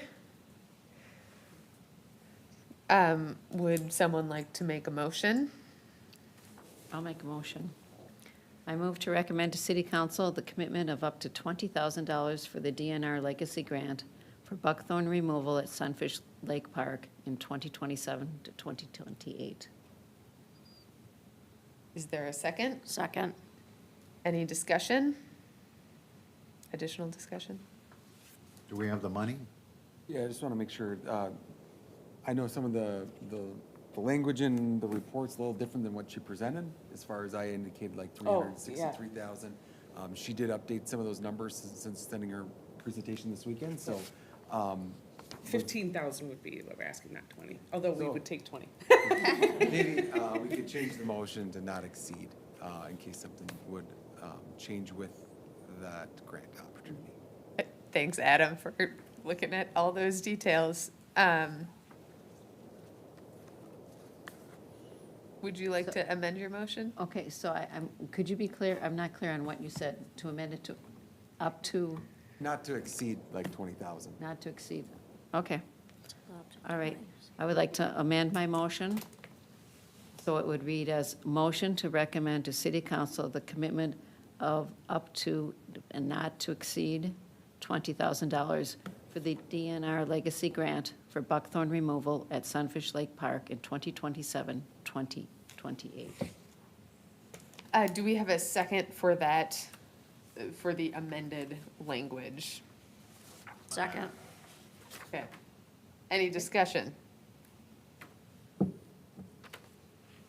Again, we would love if you guys came out individually and just would like a tour of the park or whatever, we'd be happy to walk around with you too. I saw one of those parts, I pulled one of those in the picture.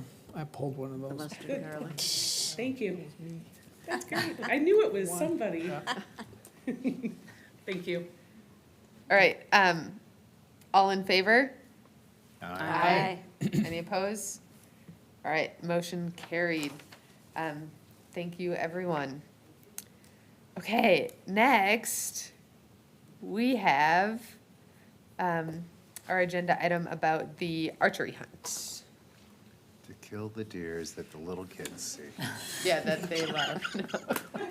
I'm just pacing this all together. Yes. Thanks so- for sticking around, everyone. Thank you, Chair and Commission. Tonight I have with me Dan McSwain. He is a Natural Resource Coordinator with Washington County. He also works under the Washington County Public Works Department. But working with him over the last couple of months in regards to some deer survey issues that had happened over the last year. So I'll turn it over to Dan to present a little bit more about that and the potential of a deer hunt to include both parks in the city. Awesome, thank you, Adam. Yeah, again, my name is Dan McSwain. I'm a natural resource coordinator with Washington County. As Adam mentioned, I am housed within Public Works, but I actually come to Lake Elmo Park Reserve every day where I office, so I'm on the north end of the park there. Just a little background, some of the faces look familiar from last time when I was at the commission, so I'm hoping to cover that, but also cover for those not familiar with archery deer harvest. And at the end of this presentation, I will have a request for a motion if you were in support of the recommendation. So here's what I'd like to cover in the presentation, talk about deer management goals, surveys, the history of harvest between Lake Elmo Park Reserve and Sunfish Lake, talk about how the 2021 deer harvest went, and then a little bit of background with MBRB for those who are not familiar with MBRB, that's Metro Bowhunters Resources Base, and then go into the recommendation followed by questions. So to start off with, you know, as people know, like deer it's enjoyable to see deer, as we just talked about in the previous presentation. But with deer also can bring nuisance issues when they're at high populations. So the Minnesota DNR recommends a range of between 10 to 20 deer per square mile for our metro region. And when you start to get above that, that's when you start to see impacts to deer that they do to species. So that's impacts on how they browse, species diversity influencing, there's a lot of different things. So that is a goal with implementing deer harvest. Herd health, so there's like deer diseases that can increase when you have higher populations. Actually, deer sizes can be reduced with higher populations too. So that's a factor. And then the other thing, especially in this case, the factor of vehicle deer collisions would be County Road 14 between Sunfish Lake and Lake Elmo Park Reserve. So what I typically notice is as we get further and further away from when we last had a hunt, those hits tend to increase quite a bit. Yeah, so those are the reasons why we do it, as far as like how we go about determining whether a harvest is needed for the community. What I showed here in the graph is an illustration of surveys with deer harvest going back to 1993. So everything up until this past year, all the data was helicopter data. Helicopters are typically, you're in that like 60%, 70% success range as far as the number of deer you're counting, and that can vary based on where you're flying. Like if you have a lot of coniferous trees, what the snow cover is, there's like a lot of variables that go into that variability. But this past year, because we had another low snow year, we were able to use a drone. And so you can kind of see what it looks like from those images that are provided, but they're able to pick out every deer, and it's extremely accurate. So, I'm pointing that out because you'll probably look at it and you might be alarmed. You might be like, oh, that's like kind of matching 1993. Don't be alarmed. I would say that's actually pretty consistent with a lot of those years, probably at that 120-ish mark. So it's that time. It's comparable to previous years. As far as what's happened with the history, so 1993 to 2015, there was 8 shotgun deer harvests. And then in 2021, we came to the commission and asked for approvals to switch to an archery deer harvest. So that's what we did the last go around. And in that harvest, we worked with MBRB. We had 2 3-day hunt periods. 44 deer were harvested by 39 hunters, with 64% of being antlerless. And part of the reason for coming to you tonight too is that the harvest would include like a closure of Sunfish Lake Park, so that impacts the city park. And then for this, for that last hunt, we actually had portions, most of the trails were open within Lake Elmo Park Reserve, and then we just had no hunt buffers on the trails, and that went well. I think our challenge and why I'd like to change that this year is just off-leash dogs, so. Yeah, other than that, it went really well, exceeded expectations overall. Why MBRB? So you might be asking why not host a public hunt. The reason we do it is they're experienced, they provide hunt coordinator logistics, they have strict policies. It requires much less staff time to actually implement the hunt because they're all volunteers. And then they don't charge us, and then they also cover the county and the city with insurance. So just to talk about their strict policies, so public safety, they have a weather policy, so if they have rain or snow, they actually cancel because that impacts tracking. Standards, they have, just to speak on the hunter education part of it, they require a hunter orientation, so everyone has to come to the hunt. We'll be hosting an orientation at the Nordic Center, go over all logistics, so it's very well run.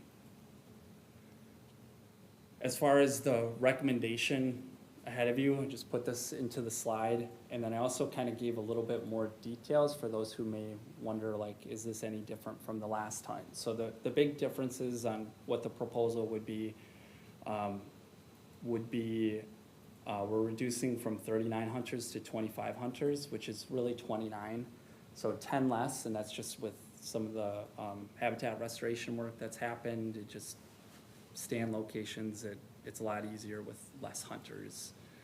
But we still feel confident that we're able to get to our goal of 40. With this, again, Sunfish Lake Park would be closed, and then we'd be closing more trails on the west side of Lake Elmo Park Reserve as well as the Nordic Center trails.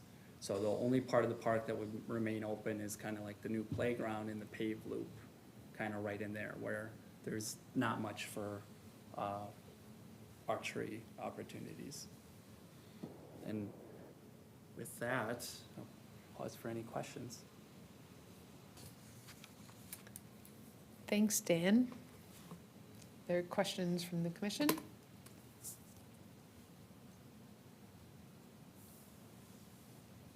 Last time we had lots of questions about safety of neighbors and had a buffer zone around the park that, and people wouldn't basically be shooting towards the houses. I assume they'd be doing the same thing, right? Yeah, Madam Chair, Commission Member, yes, we will have a similar approach. I believe we used over 300 feet on that border last time. And yeah, so we had 300 feet, and typically they don't like to be set up near that either. The other thing that's really nice with them is they have a very strict yardage policy, so I don't know if you happen to see one of the materials in the packet, but they have a 20-yard strict. And you violate that, they'll know, because that's one more yard. It's like, where were you shooting? Where, like, there's a lot of, and a lot of protocols with that. The other thing is that it's a bow and arrow, so it is going down at 20 yards, so it's a down to the ground trajectory versus a on the ground trajectory going out. Do you know, are they allowing the use of crossbows for this hunt? They are not allowing use of crossbows for this. Okay. And I would keep it that way because of concerns with trajectory. Yep. Just out of curiosity, do you know, or maybe Adam can speak to, do you know if we had any complaints from neighbors, not specific complaints, but just generally about safety concerns or anything that we? Yeah, so actually, Adam, would you like to talk first? No, go ahead. So I guess that's part of the thing too, and why I maybe went first. Like, I try to reduce the workload on it. Like, Adam will send me the information, the calls, or Marty did in the past, I guess. And so I talked to everyone. So it was a great reduction in concern from neighbors, because if you're living next to the park with the shotgun deer hunt, like that was like, I get a lot of neighbors who were like, hey, you gotta meet with me. I wanna see that no hunt boundary, talk about the process. And after I met with people, they were less concerned each time, but in this last go around, I didn't have any safety concerns per se. The only, and this goes for St. Croix Bluffs as well, the only interactions that I've had lately is with people who hunt. And there's been more concern on that front, typically because there's a deer involved. So that is the only people I heard from that had concerns, is just fellow hunters.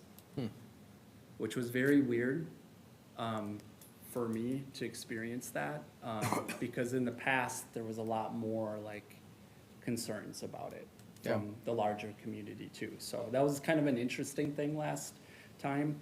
But we worked through it, and yeah, I think through the end of that, I mean, they understand that it's wildlife, it's public property. Yeah, I had so- heard comments about the closure of the park.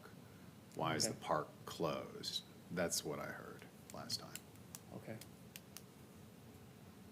The other thing is this group gives the meat to food shelves, don't they?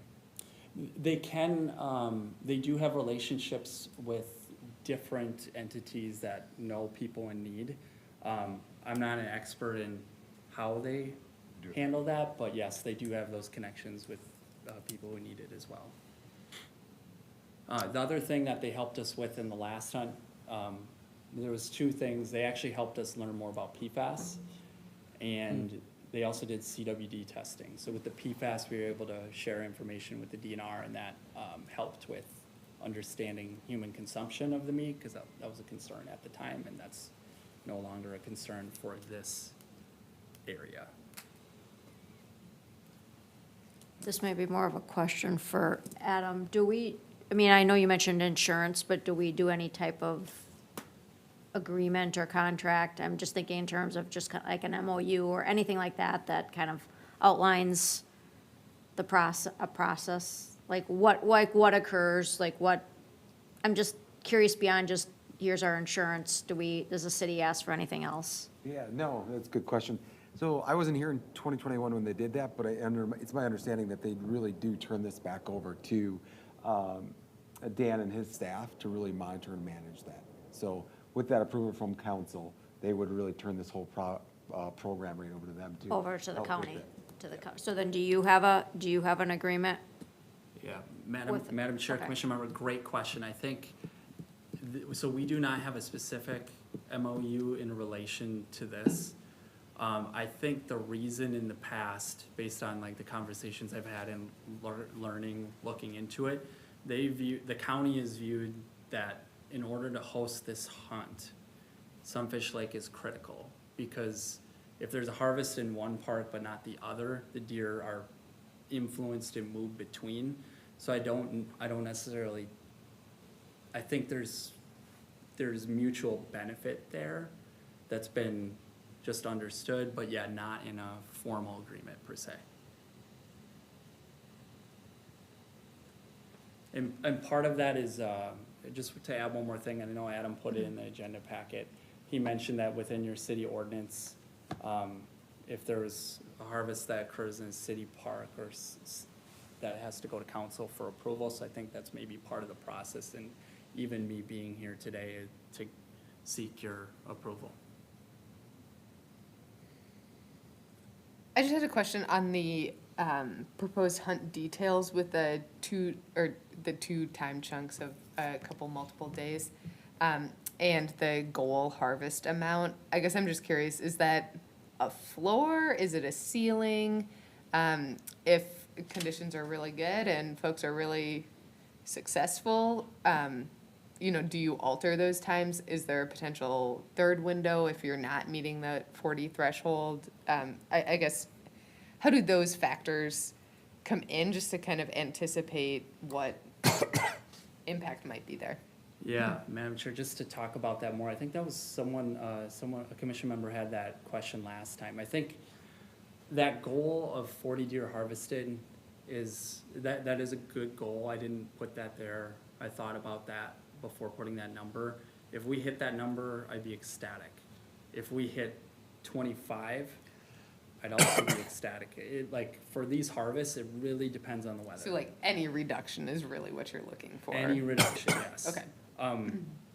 I'll just say in 2021, Like, I had people who were saying, shotgun deer harvest, you're gonna have to do more hunts because they're just not as effective, because that's what I've, seen in the literature and just hearing from others. Like, archery can't be as effective, but we proved we could be just as effective with a high deer population. Now, if we had a lower deer population, maybe that would have changed. But yeah, weather is a key variable there, because again, if they have like snow or rain coming in the morning, they cancel. Okay. Just from a Okay, tracking. right, So yeah, right, they have their own we've had policies. really good years, like even at the Bluffs here the last time, but I can't be too optimistic, so. Okay, that's helpful to know. And Matt, just related to that too, so that does run the risk then, just with that, is like if we don't hit our numbers, like you could probably see us back sooner to try to do a harvest too. Sure, perfect. Are there other questions?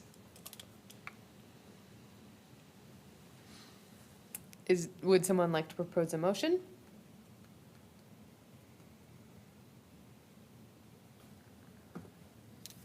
I make a motion to recommend to the city council to approve the city of Lake Elmo and Washington County in coordination with the Metro Bow Hunters Resource Base, MBRB, to implement a 2026 archery deer harvest at Lake Elmo Park Reserve and Sunfish Lake Park. Is there a second? I second. Any discussion?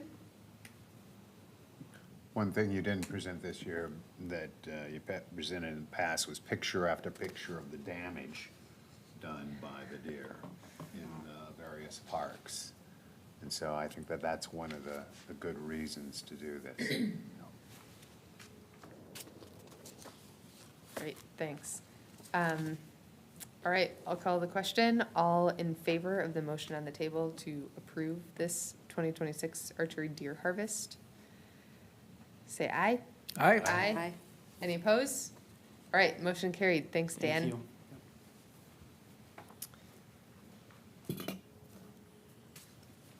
All right, moving right along. Adam, Ridge Park Playground replacement.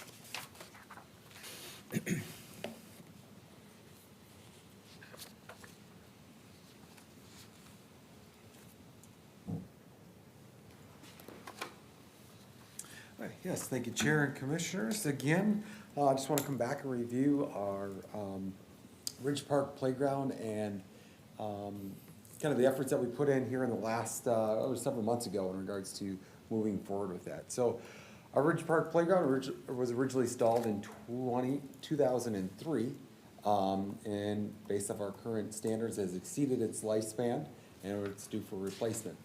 In the spring of 2026 here, we did close this park because it did have entrapment issues. These entrapment issues are actually identified by a consultant that we use. They come out and help us do some of our playground inspections. So this actually came up and we had blocked off the playground earlier this season, knowing that it was already being shifted by the frost from the spring, and understanding that probably the only way to fix it is to actually remove it and probably reinstall it. So, so it comes at a good timing that we're reviewing this park, but also looking at options and how we went forward to looking at our classifications of whether or not to replace this park. So again, back in March, we reviewed this. We looked through those criteria of proximity, our redundancy, our classification, our community input. If you don't remember, we did do a survey of that area just to kind of get some concept plans, but also some feedback from the community in that area too. So with that said, we did reach out to a couple of our vendors again and came back with 4 different options. Our first one is from, kind of numbered them wrong in your packet. I start with number 1 and then go back to number 1, but I'll start with the barn concept. This comes from St. Croix Rec. This barn concept does have a play structure for 2 to 12 years old. So I think that was one thing that was addressed in our group too, their discussion, is to kind of bring in that smaller child play areas for use, and that's why you'll see that secondary playground option in this one. It does come with that 4-set swing set. as well as additional options for students to use, or kids and students to use those 2 different slides on this one. Kind of a different photo of this one. Just to kind of give the concept. This is not the one. Not the one. Keep looking at it. That one.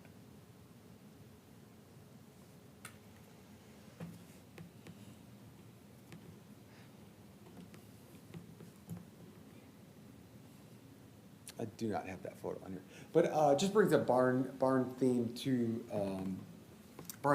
We can change the colors and things like that. I think in the packet it does have just a brown and green picture of that, but many different color options with that. Again, we would stick with our standard concrete border with mulch playground chips inside there. So one of the things as we go through these options is you'll see that the prices are a little bit higher than what we initially recommended at $125,000. I did talk to those consultants and ask them that, you know, if something does come right on that verge or could be higher, that we as staff could continue to install that or utilize volunteers in the community to install that wood chips. I did find in our last go around, I did come back and ask those questions to City Council about an increase in that because that wasn't included. Or to take out because we had missed an opportunity for a grant opportunity or a lower cost of that playground, is that staff was able to do that. We took advantage of that. It worked out really well.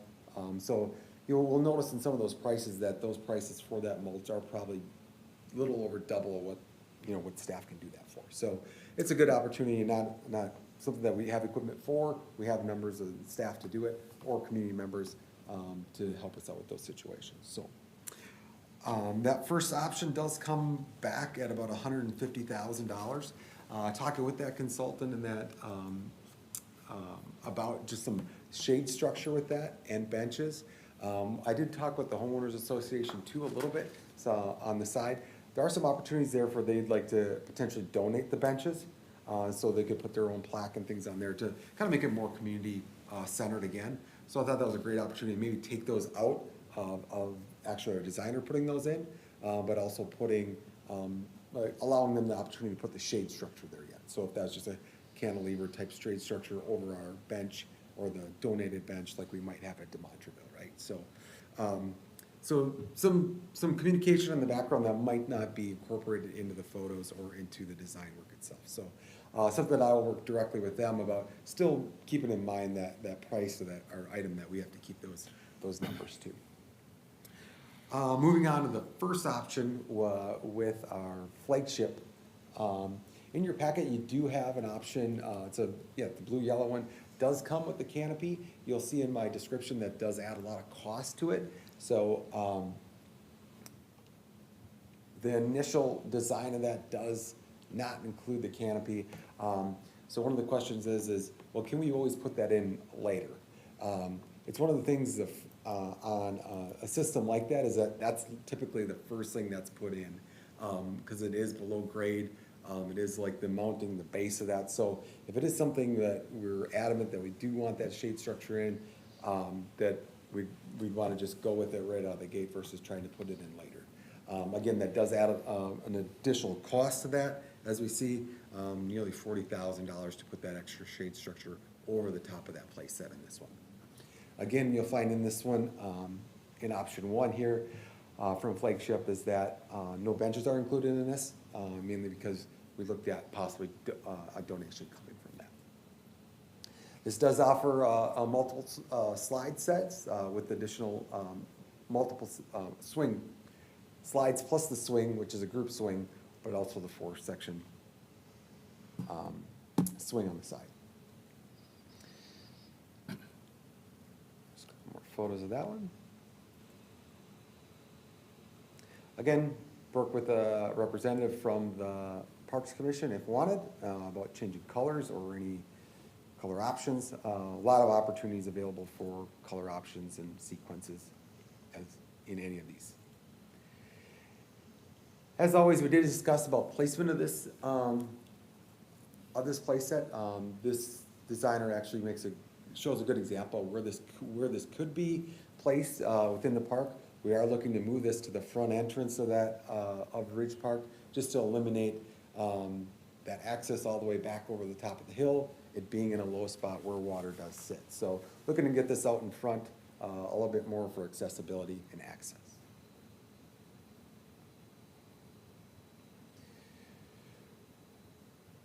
In the end, this one does come back a little bit higher there again, and I think this one's at 35,000 for that. Again, those wood chips come in there, I think a little below $10,000. That could be a reduction in that by over half by reducing that.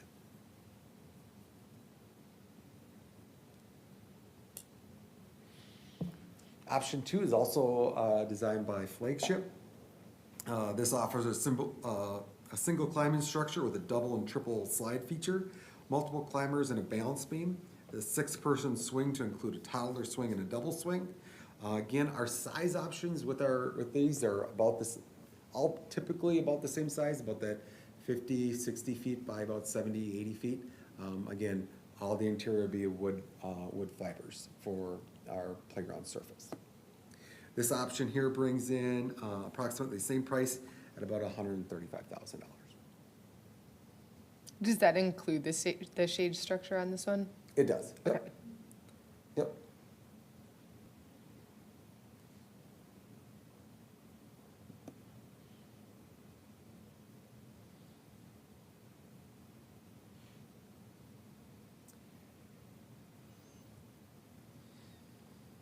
Sorry, what's the cost on this one? About $135,000.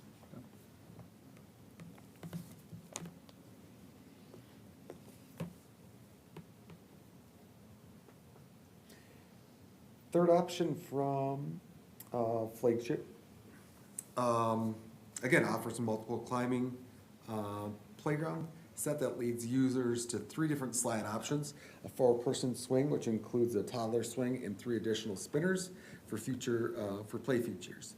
Again, the size of this one's about 58 by 79. Again, the increase on this one is about $160,000. The price on this one. So Does again- include a lot more features on this one. To include just the play set from, going from slide to slide, but also the additional features in this one. You'll see a lot of the same features that are incorporated at our first one in Pebble Park with our climbers and our accessibility from one to the next. You'll see a lot of the same features on this one, similar to our Pebble Park one. But you wouldn't have the bench, you'd, Correct. right, okay. Yep.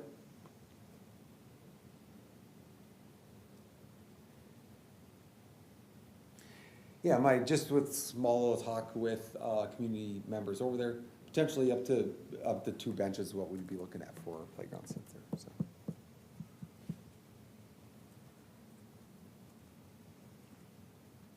Did you ask them if they were interested in paying for any of the playground? That conversation did come up. Okay.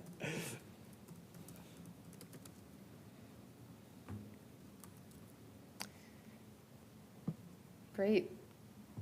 Thanks, Adam. Do you have any more on the presentation? No, nothing further on that. Just a reminder, yes, this is a CIP item that we have in there. We did have allotted $125,000. I know some of my options do present more than that. If we would need to stick to that $25,000, if we do have one of the items that we like and we want to move forward with, I could work with the consultant on adapting that to make some changes so that we're closer to those numbers. If we do not want to move forward with any of those, I'll go back to the drawing board. So. Okay, great.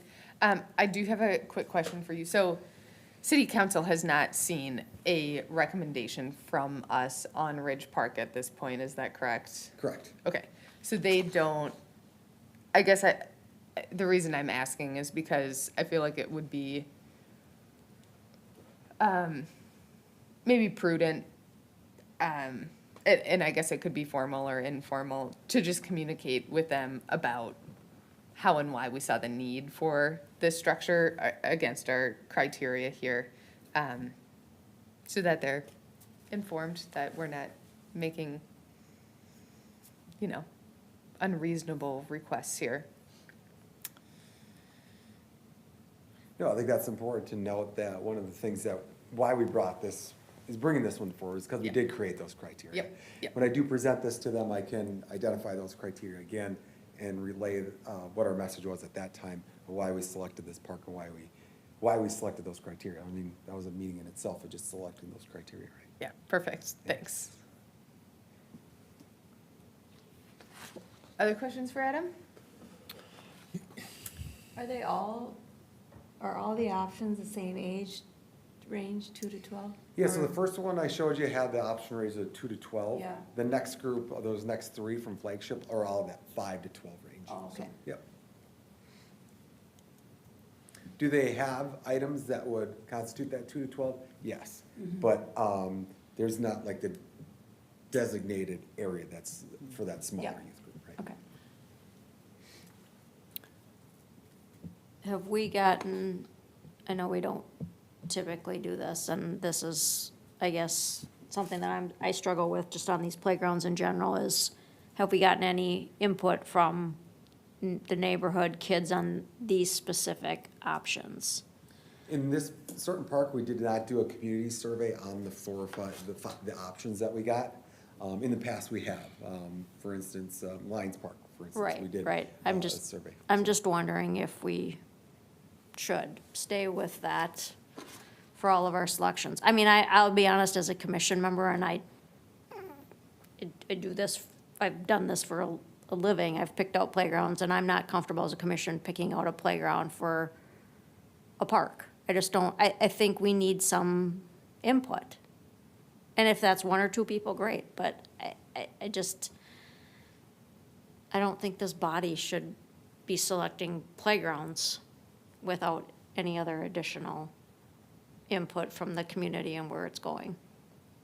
That's just my feedback. But if the commission wants to decide, that's fine, but I'd like us to get in a better practice of trying, and I know it's hard, because we haven't necessarily gotten the best response, but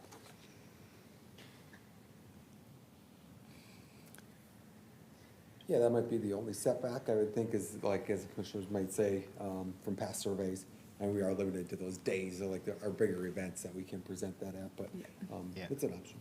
Yeah, couple of things there is, we've done pretty good when, I don't remember any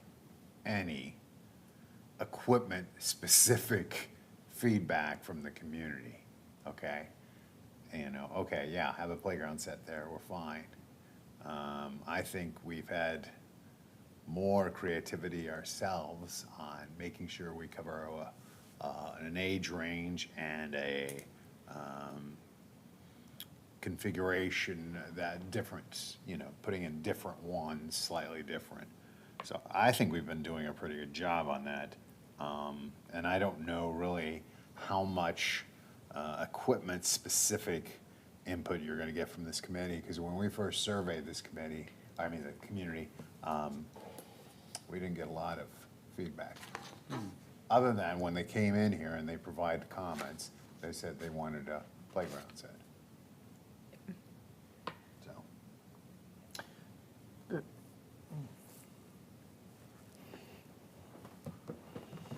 What do you remember? I remember the most of the comment being around just keeping it quiet, but we don't, but I guess I would say that my comment is, yes, I hear you. Exactly where you're coming from. I think part of the, I mean, all of our position here is to represent to a certain degree the public, but we also want the public to give us input at the same time. Obviously, that's part of the opportunity here, whether we get out the message to make sure people are coming. I guess, Hank, to your point, I think the last time we met, that when we said this is what we're going forward with, the community members said, okay, you're just doing a playground, right? That's all it is. And that was their main concern. And we have, you know, that we don't. The parking lot too. Well, yes. The size of the parking yes. lot. I think, and this is in the context of the cost, and to your point, the point of the community, when we say the community around this park, it's really only 40 residents, or 40 households. It's only 40 houses. And that, to me, especially when we're seeing the 125, is kind of getting a little bit problematic for me, because I'm like, I don't know that we need to be spending more money than we've allotted when we haven't heard, maybe we heard a little bit of feedback, yeah, let's do a playground. But we don't have people saying, yes, we're really excited about this playground, here's what we'd like to see.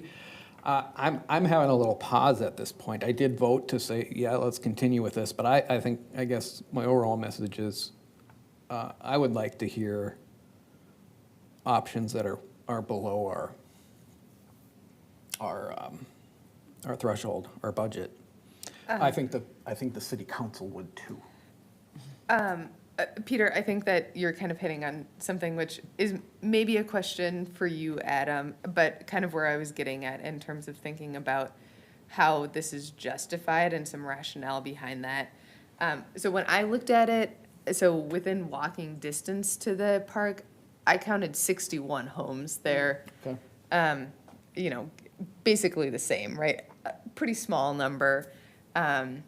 But Adam, in some discussions that we've had, I guess I was just hoping you could maybe speak to the agricultural field just to the south there, which is, I mean, immediately adjacent to Ridge Park. And, you know, when I look at the comprehensive plan, I see it's planned for 2040 for rural area development. So if this is installed in 2027, you know, we're thinking about that 30-year or 25-year lifespan, like how that kind of compares for the parking or for the playground set, and what you might be anticipating as a city in terms of development happening. And I guess, so I do see, like, I don't know if the timing makes sense because you've got that information and I don't, but you know, it would be this big hole between like Tablin and Stonegate playgrounds if this playground was removed.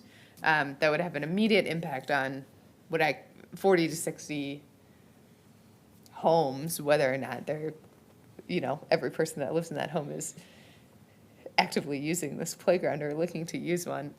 But so my question to you, Adam, is can you share a little bit of information, if you have any, about that open lot south of Ridge Park?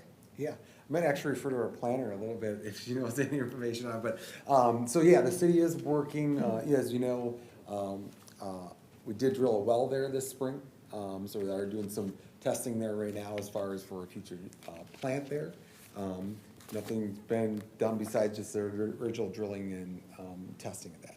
The future development of that site is under conversation of whether that property will be developed. I think there's a little bit of commercial, residential, you know, just because of its proximity with, you know, two major thoroughways right there, right? So I think definitely the owner is looking at possibility of what are my options of getting it into the MUSA? You know, because right now it's outside of that. So that's conversation being had too. So with that being, if that ever does get to that point of being put in there, there's potential growth there on both sides, the business or industrial side of that, as well as the residential side. So yes, you'll see that number go up and that trail connectivity from, like you indicated, Stonegate through the Boulder Ponds area, right? Or Inwood Townhome area, back up through that and potentially down to Ridge Park. Adam, what about the west side, the old Everhard Farm and south of there? Didn't we see something about that? Yes. Potential so, development? Not High Point, what is the other name of this one? No. Down by Torrey Pines, so that development Between is, Torrey Pines and the one above it, I believe you are. Lake Elmo Heights. No. No. Oh. Looking at the map right yes, here. Torrey Pines, and then there's a section of 40 acres in there, and Yeah. there's the Heights, right? Is that the Yeah. property you're referring to? Well, there's the old Everhard Farm. Yeah, I don't know what it is I'm now. looking at the map right here. It's called, it's Lake Elmo Heights, where the Heights Park is. Yeah. And then there's a gap, and then it was Torrey Torrey Pines, and there Pines. was a proposal to put another subdivision in there. We looked at it. Yep. But I've asked about those in relationship to this park, and everybody goes, well, the street's too busy. Nobody will ever cross that street. Yeah, it is problematic. It's very problematic. And I've gone around, Peter, like you on this one, because again, I started asking about to the north, the parks there, and they said there's no way to get across there. And there's the potential to the south. One of the things is this is a big piece of land that we're not utilizing otherwise. Okay? So that was kind of tipping me towards putting in the playground equipment. But I do consider it a bit problematic. And there's really nothing else down, as was said by the chair, to get to Stonegate. And there's nothing in the Heights, right, Park? It's empty, right? It's empty, right. Yeah. You gotta go, Landlocked. you gotta go up to Tablin. So it's a pretty big stretch there.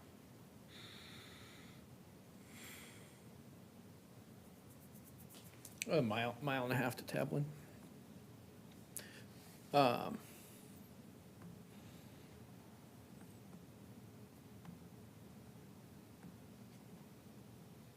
Chair, I hear your concern mainly is regards to the price of what I proposed. Do you have any suggestions, or would you,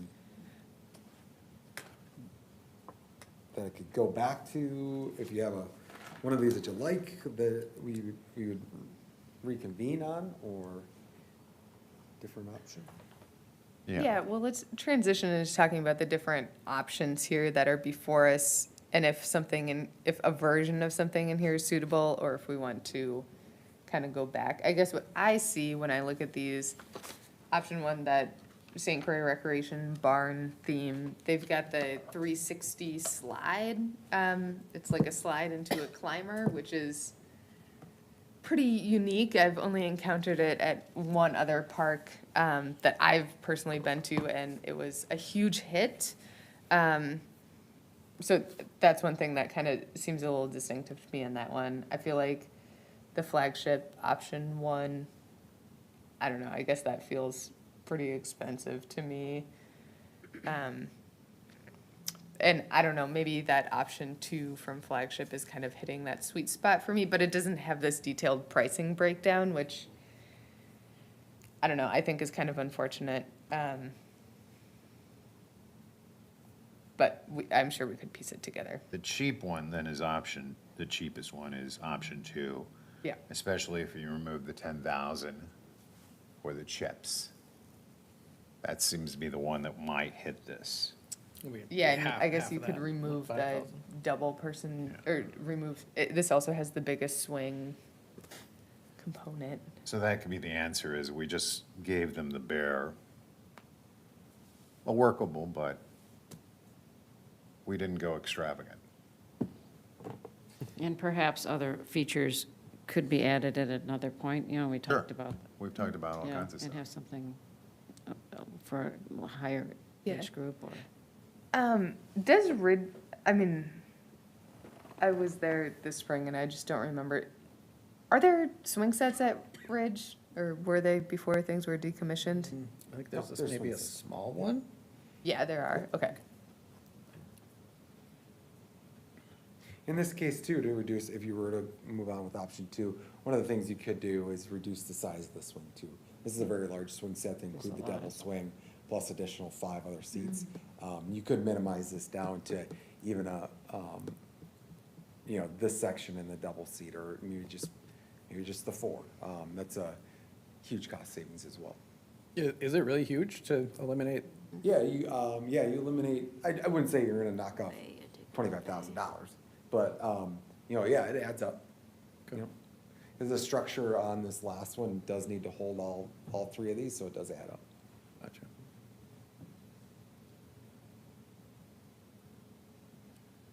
I don't know, sounds like we're in discussion, so I'll just, I'm still, I guess I'll just reiterate, I'm in favor of finding something smaller. I would like us to find something with a smaller cost, with the idea that I still believe this is a pretty decent park for disc golf.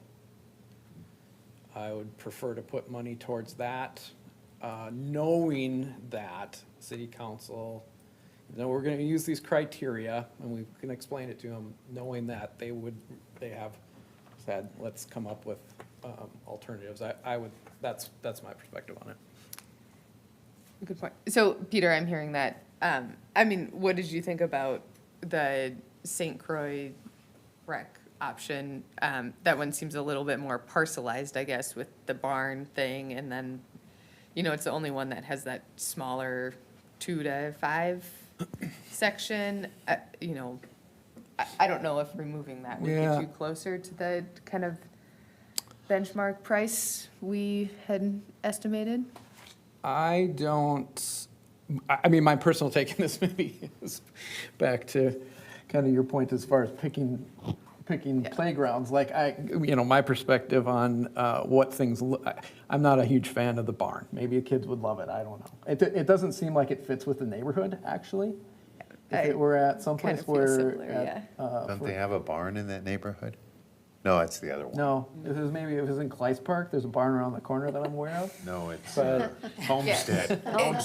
It's certainly unique, But- yeah, it would but be I don't, different. I mean, I think that neighborhood in particular is not, it's not. There isn't the agriculture. Right. There's some pretty. nice It's houses Homestead that has the barn in the neighborhood. And Yeah. fields of St. Croix too, I think. Could you go back to both of those options, so option 2 and the St. Croix one, and ask what they would be able to do for 125, or to meet our budget, and just see what comes back? I mean, Yeah, I feel like I'm totally in favor of, if it wouldn't be too hard to go back, you know, it's unfortunate that this playground, the existing one, is totally decommissioned, so whatever. But I guess I would be, if we're going back and thinking about price, I would be interested in maybe even being closer to that $100,000 marks, that we have $25,000 to invest in maybe something like disc golf goals. Or there's just a little bit more wiggle room there to make a proposal to city council that's totally aligned with our objectives, I guess. Adam, as far as the time frame, would this be installed, if we decided tonight, would it be installed this year still?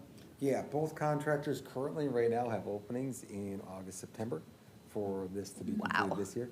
If we go back, we might be pushing it, but never, But you'd probably still hit the spring.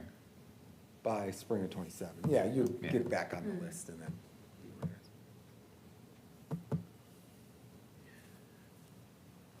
Do you need a motion if we send it back to staff, or do you just need to be told? Just need to be told. Well, We'll table the issue yeah. and then, I mean, I would. further direction. I guess I'll make a motion. I move to recommend tabling this motion, or this agenda item, and requesting that city staff go back to the contractors and look for a lower cost option.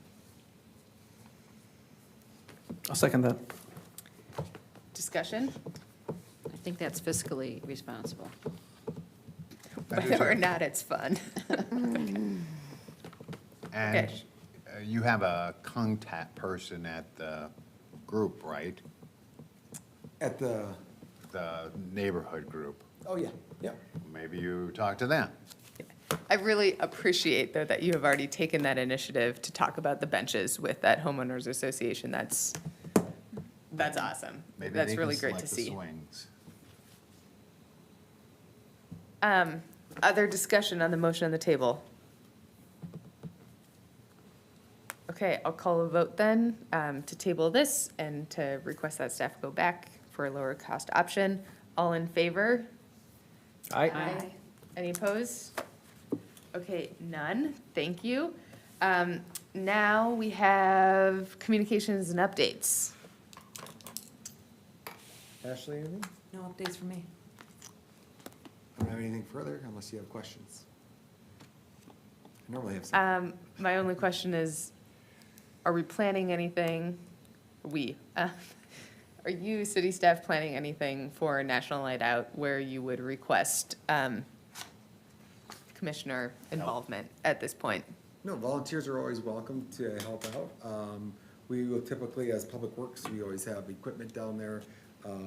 for display, for the kids, things like that, but nothing really beyond that at this point.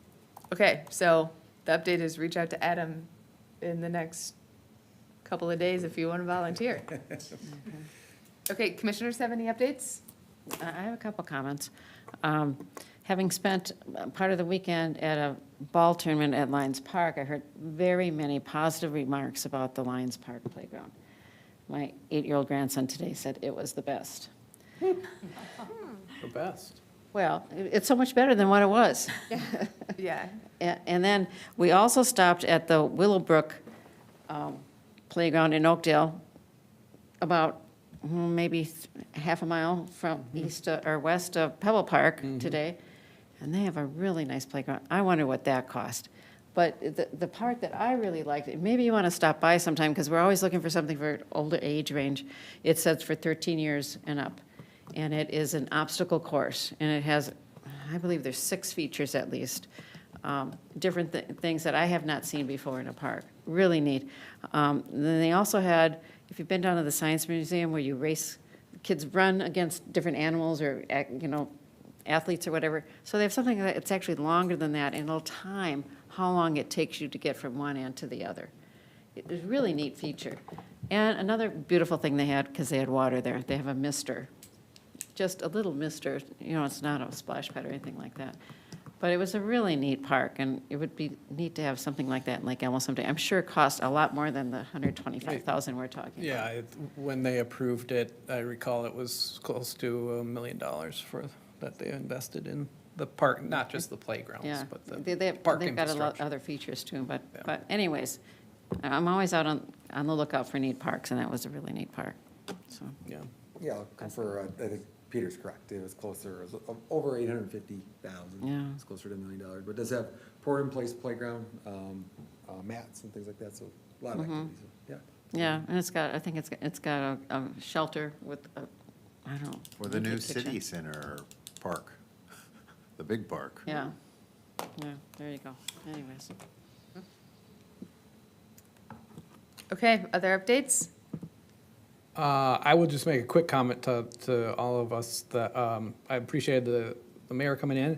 If you haven't watched that, the workshop that he was discussing, it's worthwhile watching to hear the direct comments and discussion.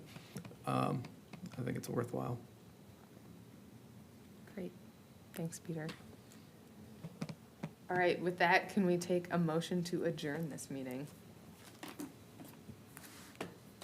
I move to adjourn. Second. All right, all in favor? Aye. All right, with that, this July 20th marathon meeting.